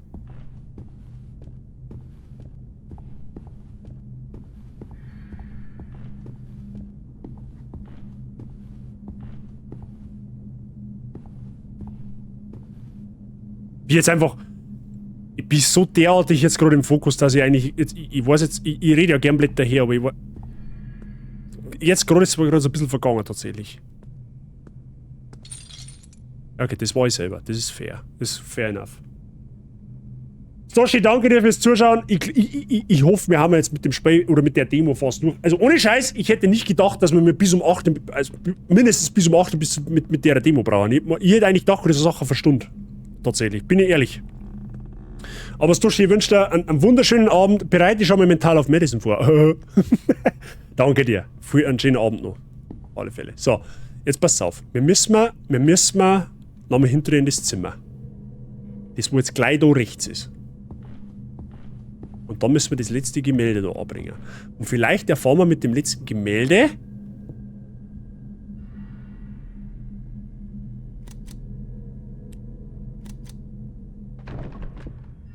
Das war's auf jeden Fall. Es ist nämlich irgendwas umgefallen da draußen. Jetzt ist die Frage. Schütte hat's nicht vergessen. Freund, glaube mir eines. Ich und die Bazi-Gang, wir verzeihen vieles, aber wir vergessen nichts. Trust me.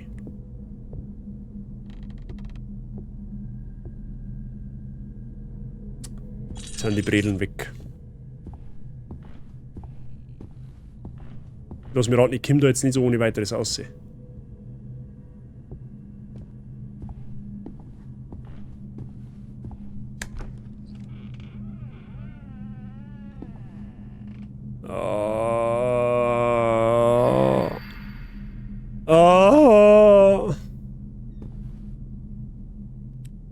Ganz ehrlich, wenn die Demo kürzer war, hätte es nicht den Flair und das wahrscheinlich nicht so hooken. Und ich glaube, gerade bei Horrorspielen braucht eine längere Demo, damit du besser beurteilen kannst, ob das Spiel was ist oder nicht. Seriously? Wenn das fertige Spiel annähernd das bringt, was die Demo bringt, dann ist das Psycho-Horror-technisch, glaube ich, ein neuer Maßstab. ähnlich wie Wukong grafisch ein neuer Maßstab ist, so wird das theoretisch horrortechnisch ein neuer Maßstab werden. Und jetzt sage ich mal, es ist ja bisher nichts Schlimmes passiert. Es waren 3 oder 4 Jumpscares. Mehr war nicht. In Anführungszeichen. Ne? Soll natürlich jetzt nicht heißen, dass nicht noch was kommt.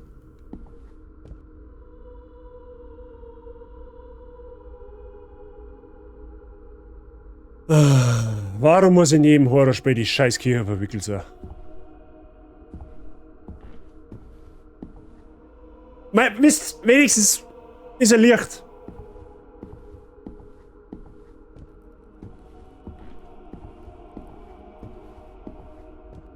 Ja, und wer von euch springt mir jetzt so? The Choice. Die Wahl. Da haben ein paar Laken, ja.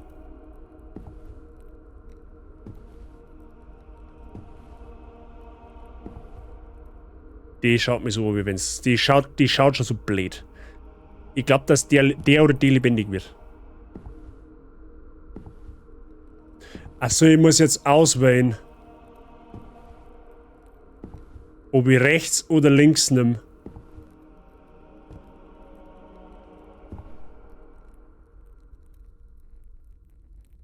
Freunde, ich sag's euch ganz ehrlich, wo gehen wir lang?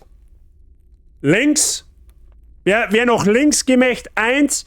Wer noch rechts gemächt? 2 im Chat. Ab jetzt. Dankeschön. Das dürft ihr entscheiden. Ich glaube, es ist auch wieder Wahl mit Pest oder Cholera. Ich glaube, man kann nichts falsch machen. Oder richtig.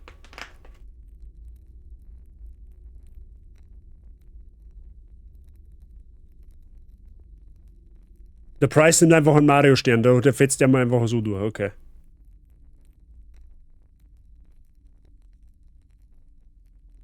Was lässt sich durch 69 teilen? 34,5.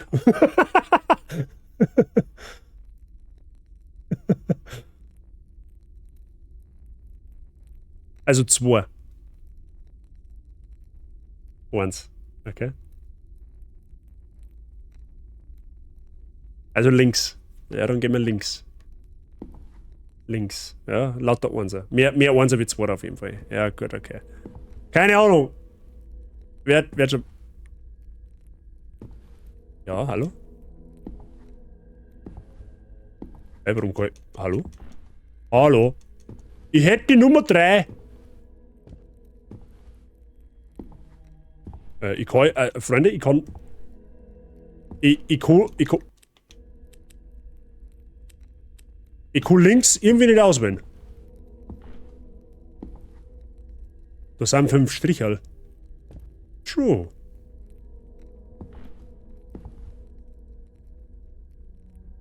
Vielleicht... Wallek. Wifi, der ist natürlich... Auf das habe ich jetzt natürlich nicht gedacht. Oder nimmer denkt. Also wenn der 5... Warte mal, dann war das sind 255, oder?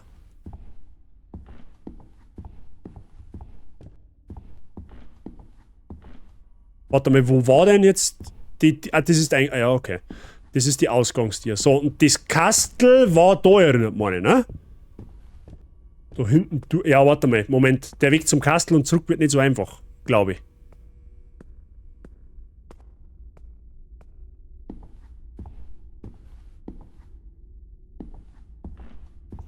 Spei darf's feiern. Du hast mich leiden lassen. Aber ich darf's feiern, wenn du mir die letzten Meter nicht mehr leiden lassen würdest. Ich meine, der Chat wird mir jetzt massivst widersprechen, aber manchmal muss man wissen, wann es genug ist. So, jetzt pass auf. Das war dann Sim 255. Das probieren wir aus. So, Sim. Warte mal. Sim 2.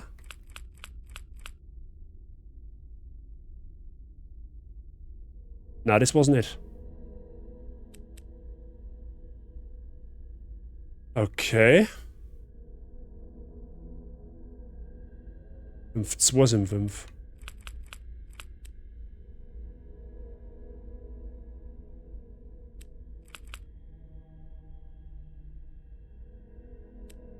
Warte mal. Ah, warte mal, 5 sind 2,5, Entschuldigung.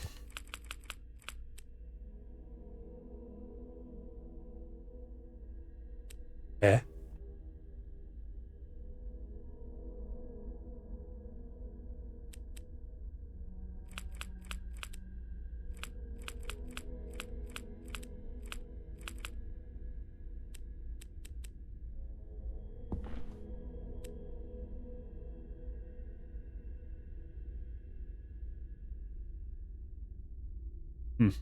Okay, keine Ahnung. Ja, warte mal, Moment einmal. Schauen wir nochmal in den Fernseher rein. Vielleicht, wir haben wahrscheinlich irgendwas auf dem Videotape übersehen. Ich glaube, dass wir mir irgendwas auf den Tape übersehen haben. Also, ich hoffe mir, dass das Tape jetzt noch da erinnert ist, weil sonst...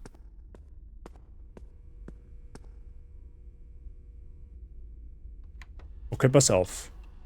Da haben wir den Schlüssel gefunden. Der war da unten drin. Den haben wir.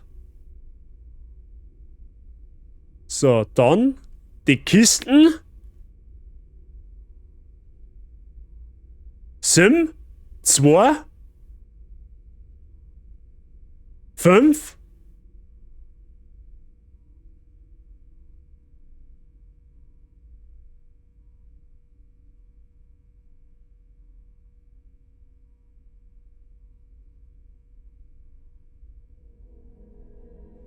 Ah, warte mal, müssen wir vielleicht...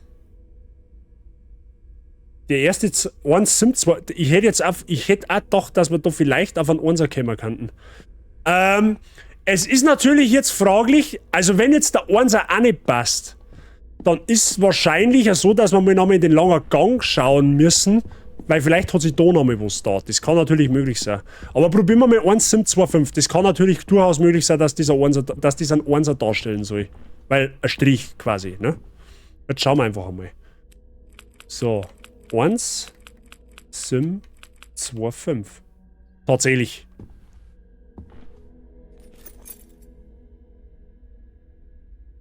Okay, das ist der Schlüssel fürs Viereck, für das Vierecktier.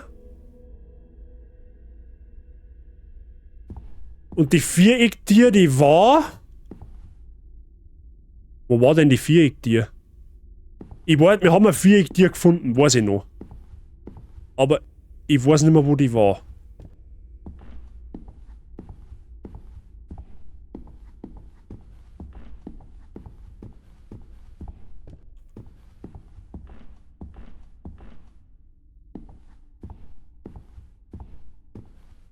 Und wo es auch immer in dem Geschenk drin ist, brauchen wir wahrscheinlich, damit wir da rauskommen.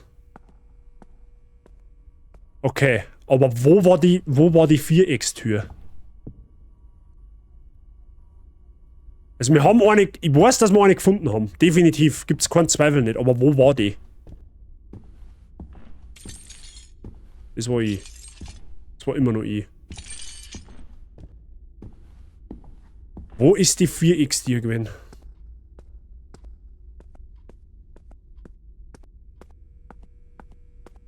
Die war nicht in dem Gang, oder?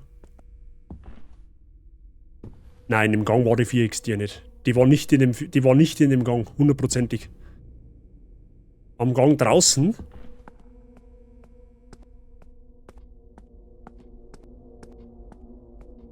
War die Richtung Dachboden auf? Oder war die... Wait. War die da? Das war andere. Jetzt pass auf, warte mal schnell. Ist das die da gewesen? Ah! Guter Call, Mr. Seijing. Ja, freilich gehen wir in den zweiten Keller. Ich meine, warum denn auch nicht?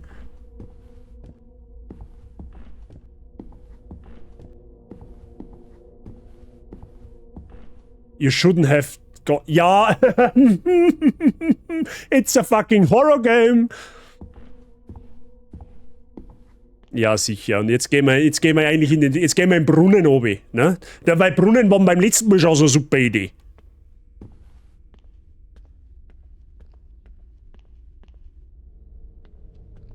Sorry, ja, fick dich mit deinem Sorry. Also, ohne Scheiß, wer auch immer dafür verantwortlich ist, was hier passiert, dem gehört der Arsch so derartig mit der Tropfbirschen ausgeschlungen, dass zu... Ja, leck. Ja, okay, jetzt haben wir im Ei. Ja, perfekt. Super, ganz toll. Reißt mir noch mehr ein in den Scheiß, ist eh schon wurscht. Weil es ist eh schon egal. Caro, Habitäre, merci dir für deinen Raid. Grüß Gott beisammen. Habitäre, Nölzi, Zockerlady, einen wunderschönen. Rübsi ist auch dabei. Okay, wo's auch immer das war, ich will es nicht wissen, ihr wollt es nicht wissen. Caro, du hast keine blasse Ahnung, in was du deine Zuschauer hier reingeraten hast. Oder reingeritten hast. Cloud Booster, Habitäre. Nein, wie war Visage? Caro, wie geht's da? Ist alles gut bei dir? Hast du es überstanden? Leute, wir spielen mal heute die Demo von Luto, einem demnächst erscheinenden Psycho-Horror-Spiel, und es ist fucking intens. Ist, glaube ich, sogar vom Level her nur intenser als Madison. Ihr kämpft von Horror zu Horror, ich glaube, das passt. Ja? Aber es ist unfassbar krass, also richtig atmosphärisch, das Spiel. Wieso maulst du mich so an? Weil ich glaube, deine Viewer es eventuell dir für übel nehmen könnten, in was du sie hier reingeritten hast. Aber trotzdem schön, dass du bist. Leute, schaut's bei der Caro gerne mal drauf. Die macht ebenfalls sehr viel Horror-Content. Also wenn ihr neben mir noch irgendwo anders einscheißen wollt, dann schaut's bei der unfassbar sympathischen Streamerin vorbei. Die macht es mindestens genauso mindestens genauso authentisch, wie ich das tue. Ich meine, das ist jetzt natürlich Auslegungssache, wie authentisch bin ich, aber schaut's auf alle Fälle drauf, nutzt der Caro ein Following da, Hashtag Lieblingsnachbarn, da kann man gerne mal ein Following da lassen. Wieso reinreiten ist ja was Feines. Ja, jetzt natürlich wieder die Leute, die wo Horror gewöhnt haben, die haben natürlich da voll dabei, aber ich spiele ja eigentlich keine Horrorspiele, aber da es der Anlass diesen kommenden Monat nicht anders zulässt, genau deswegen sind wir da. Leute, wer mich noch nicht kennt, ich bin der Bazi, darf mich kurz vorstellen, ihr Herz ist, ich sprich genauso wie die Caro auch im Dialekt, vielleicht ein bisschen extremer, ich spreche niederbayerisch. Sollte es irgendwelche Verständnisprobleme geben, einfach im Chat schreiben oder einfach die Mods oder die Viewer nachfragen, die wo da haben, wir übersetzen ich oder wie gesagt eben die Chat-Teilnehmer mir übersetzen dann sehr, sehr gern. Ansonsten zurücklehnen, Popcorn aus, Hosen ausziehen, Licht aus, Sound laut, ne? So, ab wann kommt das Luto? Angeblich Ende November. Angeblich. Aber ob es wirklich so ist, weiß ich nicht. Ne? So, jetzt haben wir schon wieder so weit. Jetzt haben wir im Keller Stufe -4 oder 8, keine Ahnung. Es ist fucking finster, irgendwo grabbelt da drin rum. Wir müssen mal ein blaues Geschenk finden und ich habe keine Ahnung, wo ich hergekommen bin. So, das ist. Du glaubst doch nicht ernsthaft, dass ich jetzt da hintergehe, oder? Du hast da wohl einen kompletten Schaden. Was, das ist so ein Verhältnis wie mit Spinnen. Verstehst du, wie ich meine? Das ist wie mit Spinnen. Die sitzen an der Wand und du denkst da, oh nein, einfach weg. Einfach weg. So. Wenn die Natur einfach mal ein bisschen Feingefühl gehabt hätte, dann daten die das ganz anders handeln. Da klatscht irgendeine dunkle, ekelhafte Spinne an deiner Wand. Und die werden einfach sagen, hey Brudi, Alter, ich bin's, der Ulf Heinrich Uwe. Ich find deine Wohnung super geil und deine Wand ist richtig aalglatt. Darf ich da ein bisschen chillen? Alter, kein Thema, dem bring ich ein Kassenbier, der kann da chillen, bis er oberfault. Aber nein. Und ähnlich ist es mit den Horrorgeschichten da. Wenn jetzt der da innen rausschreien darf, wenn du rausschreien darf, du hey, Saufmauern, überhaupt kein Thema. Edward Habitäre. Und Ripsi, danke, dass du der Sylexia einen Sub gibst. Ja, okay, da ist offensichtlich noch mal einer.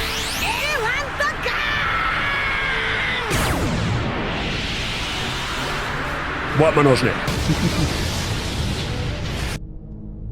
Also, Ripsi, danke dir, dass du die Caro und auch den Edward in die Bazi Gang holst. Ihr beide seid jetzt ab jetzt offiziell geschubst. Ob es euch passt oder nicht, das ist mir persönlich scheißegal, aber ihr habt jetzt einfach geschubst. Und willkommen in der Bazi Gang. Viel Spaß mit den Emotes. Ripsi, vielen lieben Dank. Zockerlady, ich hab Madison gespielt und an einem bestimmten Punkt abgebrochen. Nie wieder mache ich dieses Spiel an. Darf ich fragen, welcher Punkt? Wir haben es letztes Jahr im Horror-Oktober durchgezogen und ich kann es verstehen. Ich war auch kurz davor. Ich ahne, welcher Punkt das war. So, geh einfach auf so unheimliche Geräusch zu. Ja, einfach zu. Ja, perfekt, super. Die so leicht vorm Bildschirm, gell? So.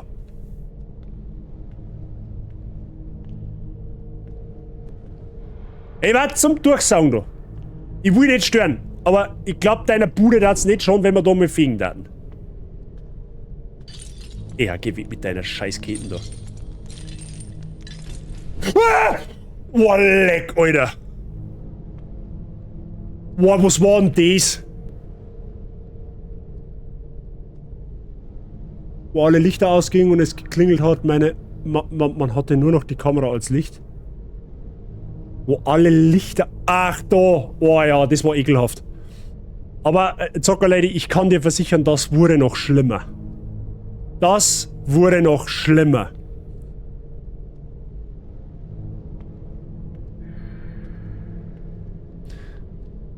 Ach komm, hey. Na. Ich mag da nicht so. Ich hab mir das jetzt einbett und da ist doch irgendwas vor Kamera gelaufen, oder?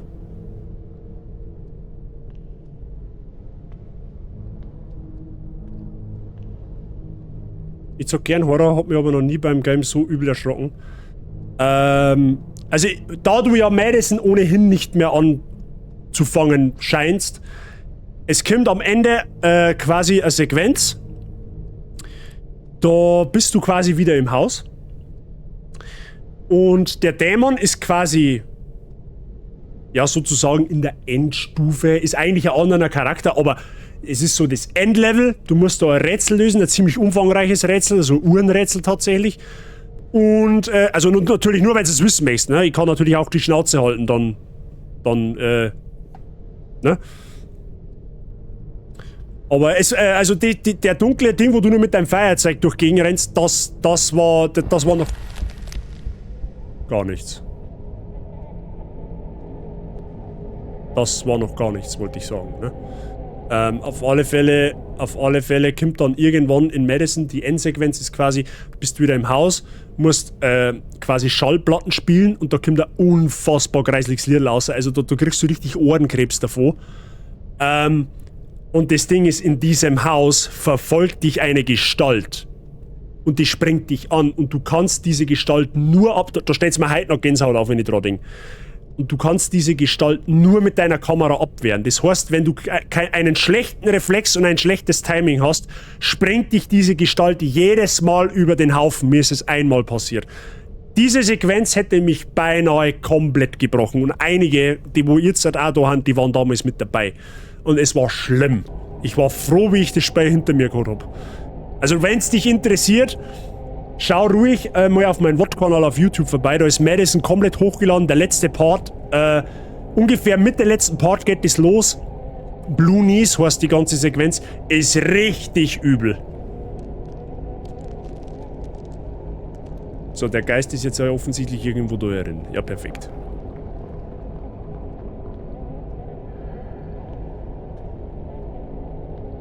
Also ohne Scheiß, wenn jetzt meine Taschenlampe ausgeht, dann ist aber Ende, gell? Und ich muss ja immer zu meiner Verteidigung dazu sagen, ich bin kein Horrorspieler. Ich spiele normalerweise keine Horrorspiele. Ich spiele normalerweise Storygames oder Souls-Spiele. Also nicht ganz so düster.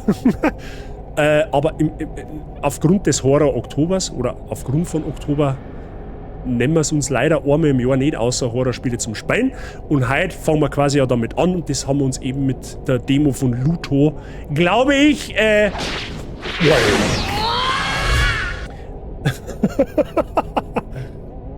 Danke für dein Following, Zockerlady. Und das haben wir uns, glaube ich, mit der Demo von Luto gebührend. Ich glaube, wir haben Gebühren in den Oktober. Also heute ist ja noch September offensichtlich, aber ne? Ich glaube, wir haben Gebühren reingestartet. Ja, Gott sei Dank gibt es Spiel ja schon nächstes Jahr für mich. Um Gottes Willen. Oha! Zockerlady! Danke dir für dein Sub. Holy shit! Mit einem Raid rübergekommen, gefollowt und instant gesubbt. Dankeschön. Willkommen in der Bazi-Gang. Viel Spaß mit den Emotes. Vielen lieben Dank. Schon kein Ersatzprogramm. Ja, nein, halt nicht. Definitiv. Aber ohne Scheiß, ich habe echt nicht damit gerechnet, dass die Demo wirklich so lang geht. Also ohne Scheiß. Hab ich wirklich nicht geahnt, dass das wirklich so lang geht. Also ich hoffe jetzt natürlich, dass wir die Demo jetzt auch mit dem einen Stream vollbringen. Also, ne? Boah, leck, ich habe aber jetzt gerade massivste Probleme mit der Orientierung, weil da einfach alles, wirklich alles gleich ausschaut. Panzerknacker, Habitäre, die haben wir auch schon lange nicht mehr gelesen. Was ist fit bei dir?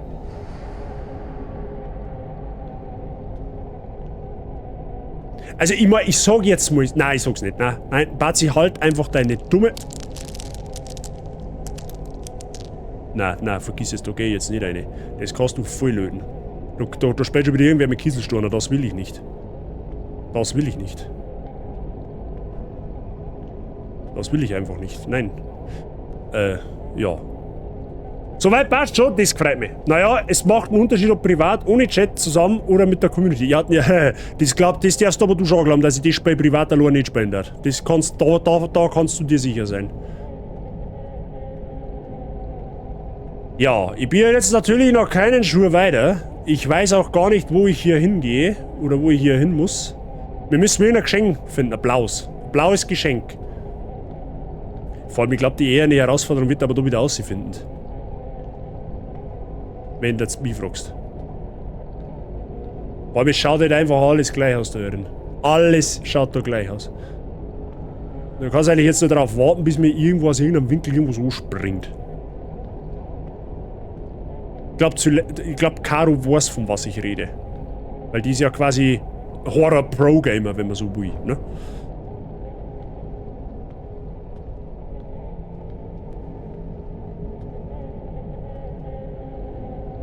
Aha, wir haben es. Da ist das Geschenk. Blutgift.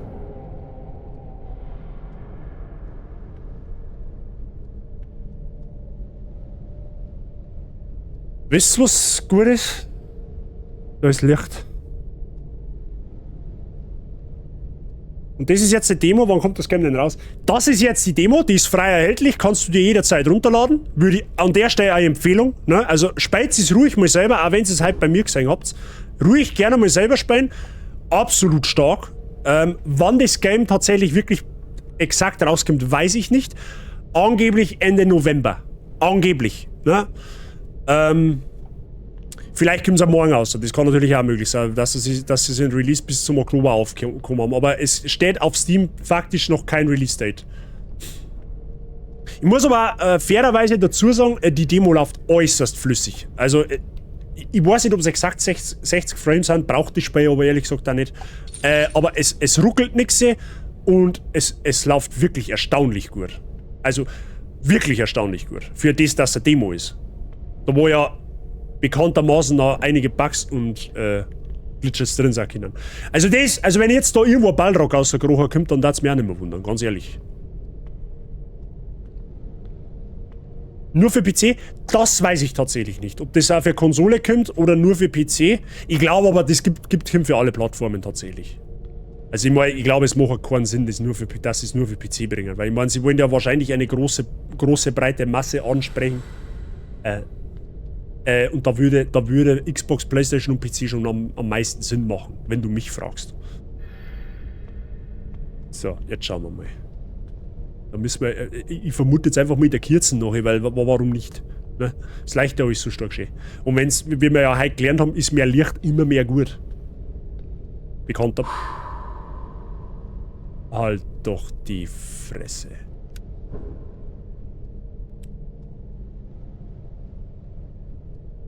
Was mir halt eigentlich legit in dem Moment, wo ich sage, weil mehr Licht mehr gut ist, dann bloßt mir die blöde Sau einfach die Kerzen aus. Die hat überhaupt keinen Anstand nicht.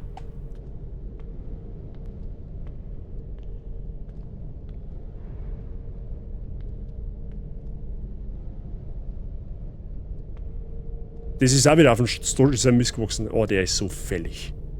Der Bur ist sowas von fällig. Ja, das war ich, okay. Wisst ihr, an das Kettenrascheln habe ich mir jetzt zumindest schon mal so ein bisschen gewohnt. Ne? Ah, da ist Treppen, das ist gut für uns. Außer aus dem Keller. Ja, da ist Licht. Da ist Licht, das ist immer gut. Wehe, wenn das Licht ausgeht. Ich schwör's dir bei Gott. Wenn mir jetzt irgendwer den Strommoderator hören, dann... Hier ist das erste Schubst jetzt hätte ich schon wieder mal das Kind vom Spiel. Mit der Tagesschau.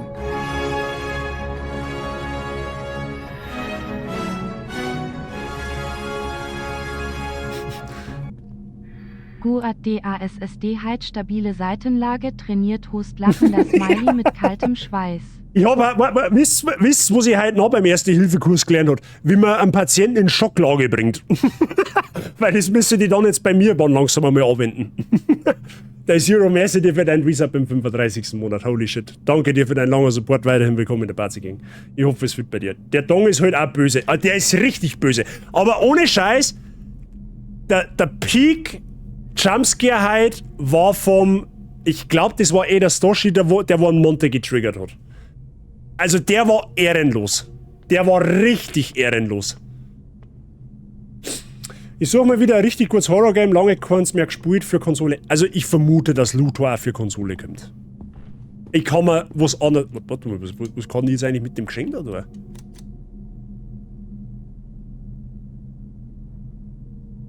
Ja, ich kann es rotieren.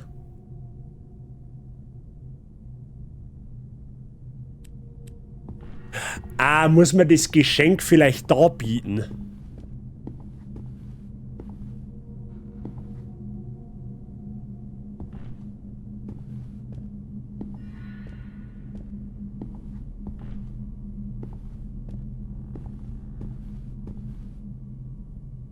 Ich glaube, das Geschenk muss man da bieten. Was haben wir vorher gesagt? Links, oder? Ja, jetzt kommt bestimmt noch mehr Jumpscare. Wenn das jetzt das Ende ist, dass man sagt, man muss denen jetzt ein Geschenk da bieten, dass man rauskommt, dann kommt da jetzt garantiert noch irgendein Scheiß.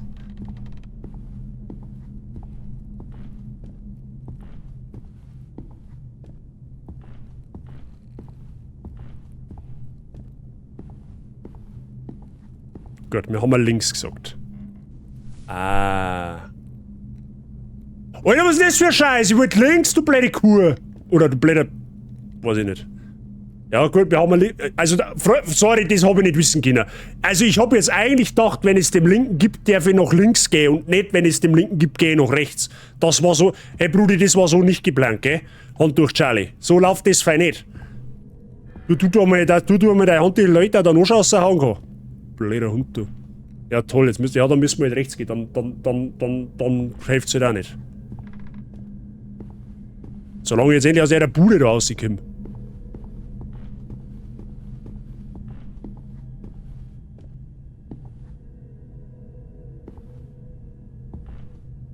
Oh nein, kommt jetzt noch alleine.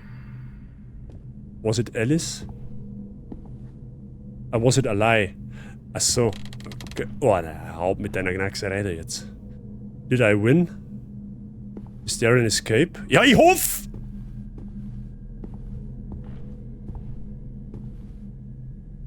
There was no choice.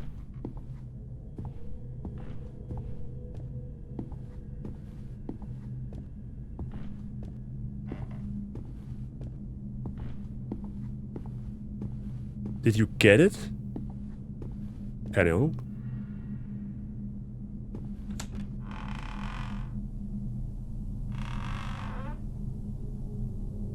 Jetzt haben wir wieder in den Gang da, das Spiel angefangen.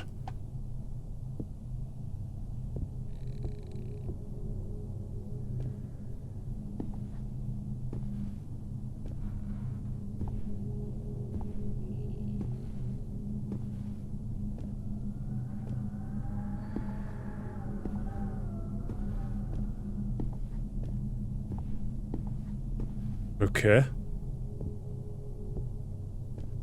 Sind wir quasi jetzt fertig?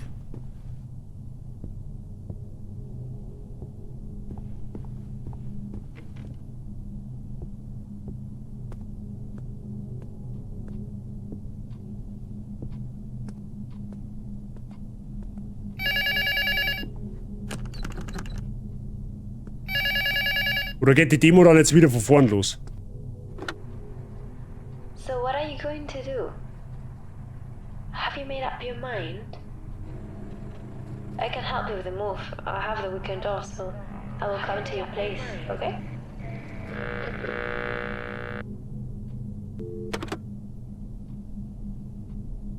Ja, wenigstens... na? Ich denke nicht.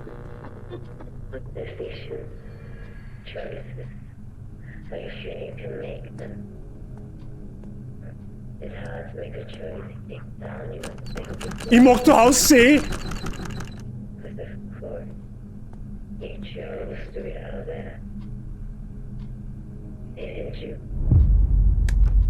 Oh Gott.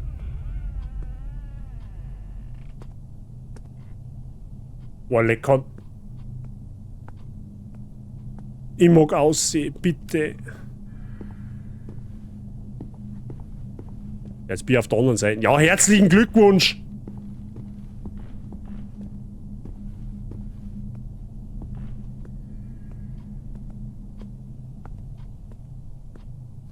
Mei, hau ihn ab, du mit der... Wow. Stand das weiße Bettlaken da schon immer? Ja, nein, eben nicht. Also vorher nicht. So wie das hätte ich vorher nicht gesehen. Ja, die darf aber scheinbar da nicht aussehen. Irgendein Scheiß kommt da, aber ja, jetzt ist da natürlich auch Fotzengruppe, wenn es da ist, eh klar. Ja, wie lange geht denn die Demo? Das ist ja Wahnsinn!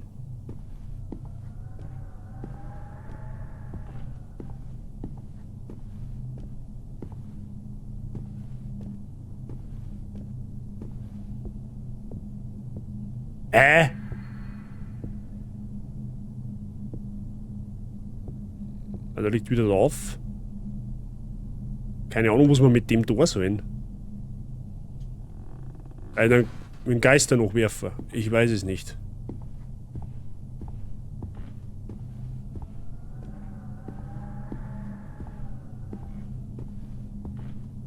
Ja, der hat jetzt die Tür aufgemacht, aber da komme ich auch nicht runter. Da ist ja quasi, ne? Da haben wir Einkastel quasi.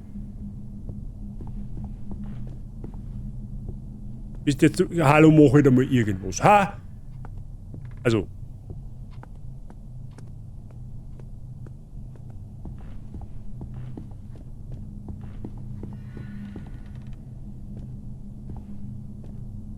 Oh. I warn you about this place. Wallek, Gigi. Richtig starker Scheiß. Holy fucking shit. Also die Demo alleine eine 12 von 10, wenn's mich fragst. Riesenrespekt an die Macher, die wo das Spiel auf den Markt bringen. Leck mich am Arsch. Richtig stark. Richtig stark. Holy shit. Das habe ich so nicht kommen sehen. Also da kannst du sagen, was du willst.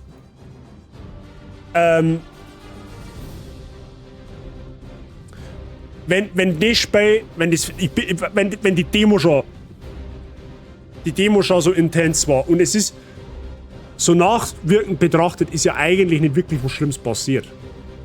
Uns hat nichts angesprungen, uns ist nichts hinterhergerannt. Es war einfach nur dreimal ein Bettlaken zum Sehen, das wo vor uns hin und her kuscht ist. Einmal ist irgendeine komische Gestalt durch die Kamera durchgerannt. Und ansonsten war einfach nur Atmosphäre. Reine Atmosphäre, die voll auf deine Psyche druckt. Aber trotzdem richtig, richtig stark die Demo. Also ich bin da echt gespannt, was da das fertige Produkt macht. Ich glaube, das fertige Produkt wird noch mal deutlich schlimmer. Weil die können ja jetzt nicht hergehen und schon die Katze komplett aus dem Sack lassen. Also ich glaube, die Dosierung von dem, was Luto irgendwann kann und was in der Demo zu sehen ist, ist perfekt gewählt, weil das, was die Demo jetzt so gesagt hat, das reicht eigentlich für einen Hausgebrauch schon. Zumindest für einen Horrorspieler, der wo normalerweise keine Horrorspiele spielt, sagen wir so. Wie jemanden wie mich. Aber das Spiel, also die Demo kann ich wirklich ans Herz legen, spielt es wirklich gerne einmal selber, ist kostenlos auf Steam zum Runterlohnen. Ist auf alle Fälle, also von mir kriegt die Demo-Empfehlung, definitiv. Und Luto war an und für sich, also das fertige Game ist ja noch nicht raus, aber wird mit Sicherheit auch eine Horrorspiel-Empfehlung von mir. Ne? Also ich sag, gerne mal selber probieren, gerne mal selber spielen, vor allem mit Kopfhörer, am besten habt's da einen Sound komplett auftrat, dann kommt nämlich die Atmosphäre noch besser rüber. Ich hoffe, es ist ein bisschen im Stream angekommen, das Ganze. Na, ich habe halt öfters einmal ein Knacksen im Ohr gehabt oder irgendein Windstoß, der so durch einen Tierspalt durchgeht. Ich hoffe, das ist im Stream halbwegs angekommen. Also, wie gesagt, gönnt euch die Demo, schaut es euch selber mal an, macht es euch selber Battle davor. Ist wirklich richtig, richtig gut. Habe ich so nicht können sehen. Und da bin ich echt gespannt, was da nächstes Jahr der Horror Oktober bringt. Weil heuer werden wir, wie gesagt, das fertige Produkt nicht mehr genießen.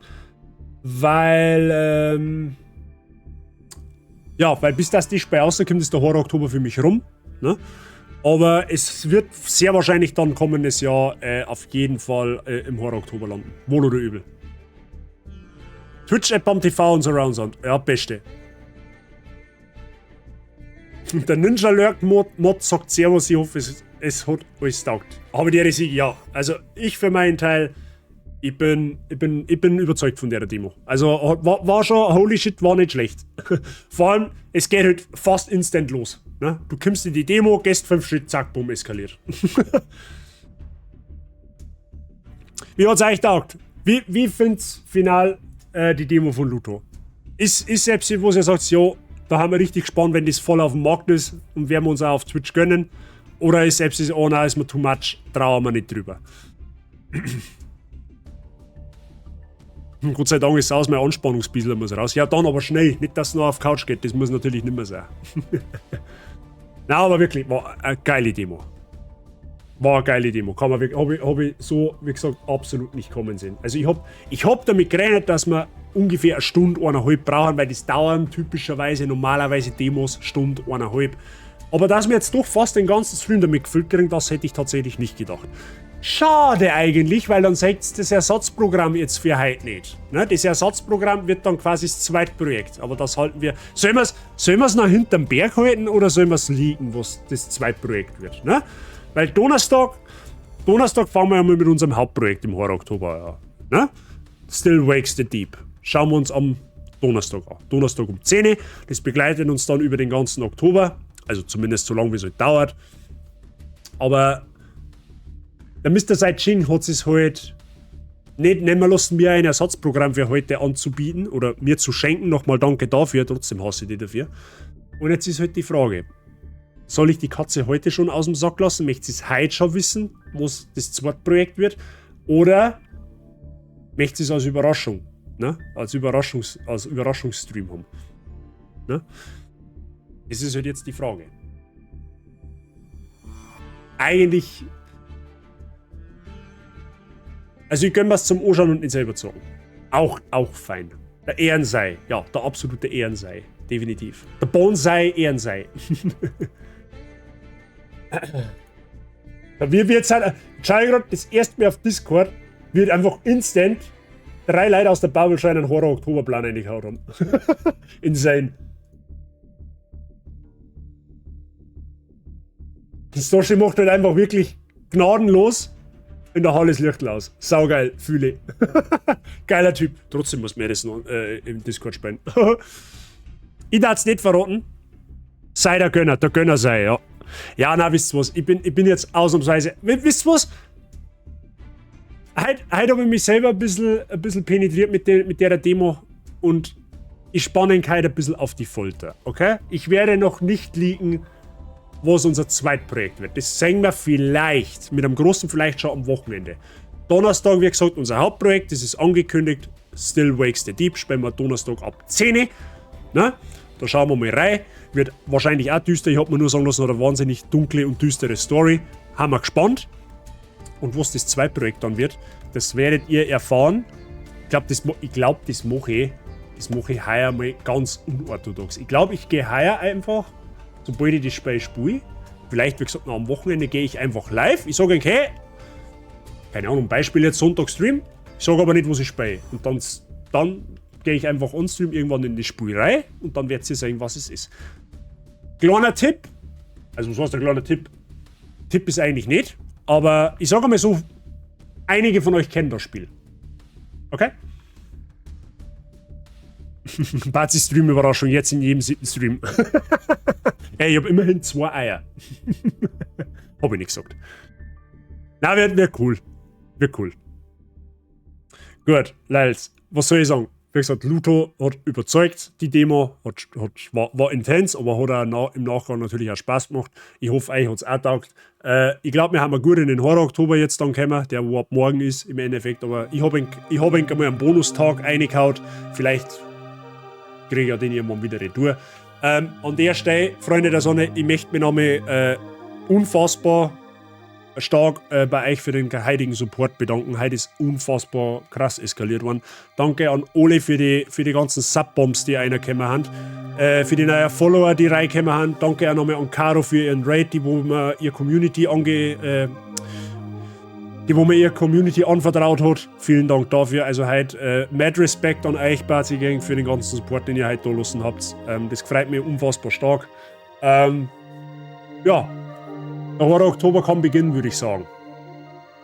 Ludo, das P haben wir uns nicht mehr leisten können, ja. Hat leider damit gar nichts zu tun. Okay, jetzt können wir dann wieder normale Spiele spielen. Ich dachte den Wunsch gerne erfüllen, aber Horror-Oktober ist halt Horror-Oktober, gell? Die normalen Spiele kommen dann im November wieder.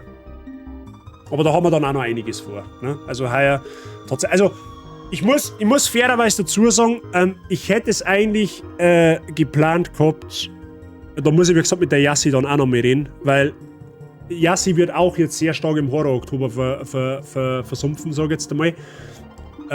Wie wir es mit Monster Hunter jetzt machen in dem Monat, weiß ich nicht. Da muss ich mit der Yassi schmerzen. Es kann sein, dass wir out of context trotzdem einen Monster Hunter Stream in der Woche oder alle 14 Tage zumindest beibehalten. Wie gesagt, ich muss mich da aber mit der Yassi kurz schließen.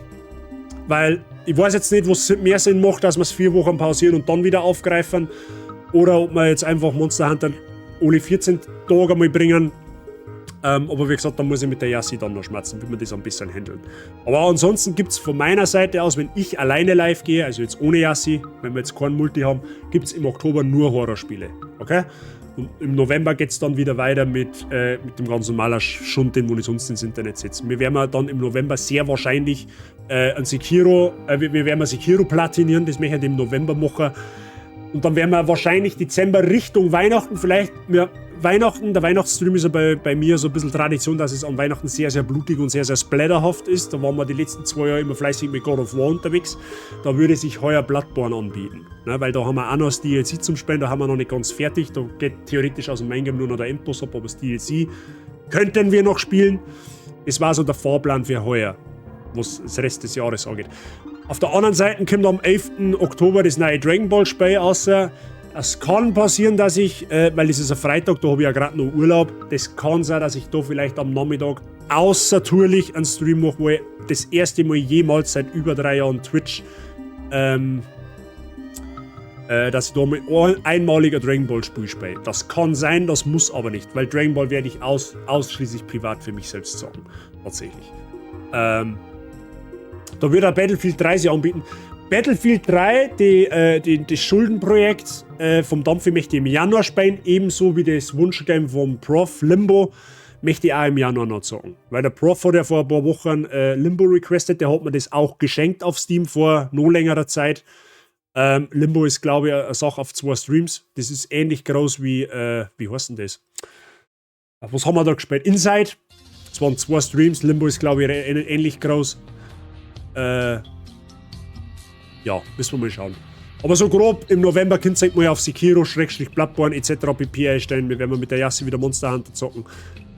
Je nachdem. Schauen wir einfach. Okay? War da immer gut.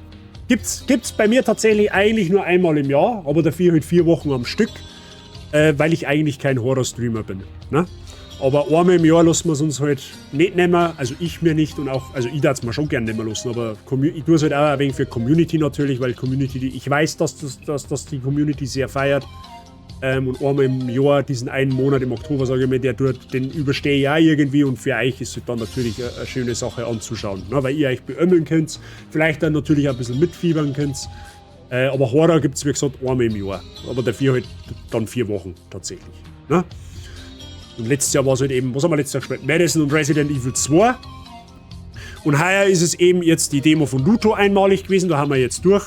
Dann kommt am Donnerstag Still Wakes the Deep. Das läuft dann so lange, bis das durch ist. Und eben dieses zweite Projekt ist, wo ich eigentlich noch nicht sage, was ich eigentlich noch vorenthalte.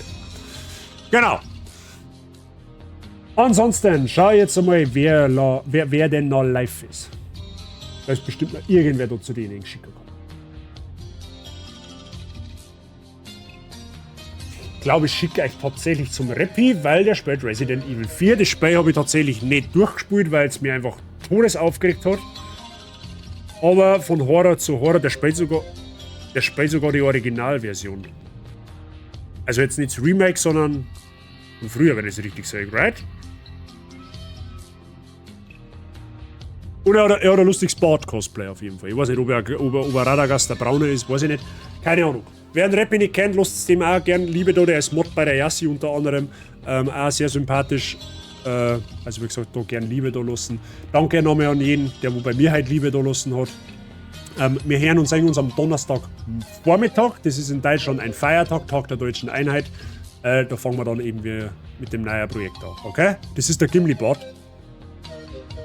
True, jetzt was du sagst, ja, richtig, stimmt. Du hast recht. Apropos Gimli, muss man die aktuelle Folge von Herr der Ringe noch anschauen, tatsächlich. Na gut, Freunde, ich sag vielen, vielen lieben Dank für den coolen Stream heute. Hat wahnsinnig Spaß gemacht, auch wenn es schlimm war, zwischenzeitlich. Ich wünsche euch alle einen schönen Montagabend, eine schöne Woche dabei. Ne? Wie gesagt, ich hoffe, wir hören und sehen uns dann am Donnerstag wieder um 10 in der Früh mit Still Wakes the Deep. Schaut gerne auf meinen Discord drauf, da kriegt ihr alle Infos, die ihr zu meinem Stream braucht. Ihr könnt auch gerne mit uns chillen. Wir machen momentan sehr häufig irgendwelche Zock-Sessions. Ich spiele auf Discord momentan privat eine Pokémon Hardcore Nuzlocke. Die läuft auch nur auf Discord momentan, weil ich einfach privat momentan sehr viel Bock habe, Pokémon Nuzlockes zu machen. Wir sitzen mal in letzter Zeit relativ häufig beieinander, tatsächlich, würde ich behaupten. Also komm gern dazu, tausch dich mit mir aus, tausch dich mit der Community aus. Krieg mit, wenn ich live bin. Vielleicht ist das was für dich. Also gern mal draufschauen. Das hat mich wahnsinnig gefreut. Raid Command ist im Chat, beim Rappi einfügen. Er auch beistehen, wobei Resident Evil jetzt nicht so schlimm ist wie andere Dinge, finde ich. Ne, wenn man so ein bisschen einen Vergleich hat. Aber wie gesagt, gern Liebe da lassen, der hat es auf alle Fälle auch verdient. In diesem Sinne, Freunde der Sonne, haut euch einen wunderschönen Abend euch und bis hoffentlich Donnerstag. Pfiat euch. Auf Wiederschauen. Hauen Sie hinein. Aber nicht stark, weil sonst bleibt stecken, was das eben ist. Servus.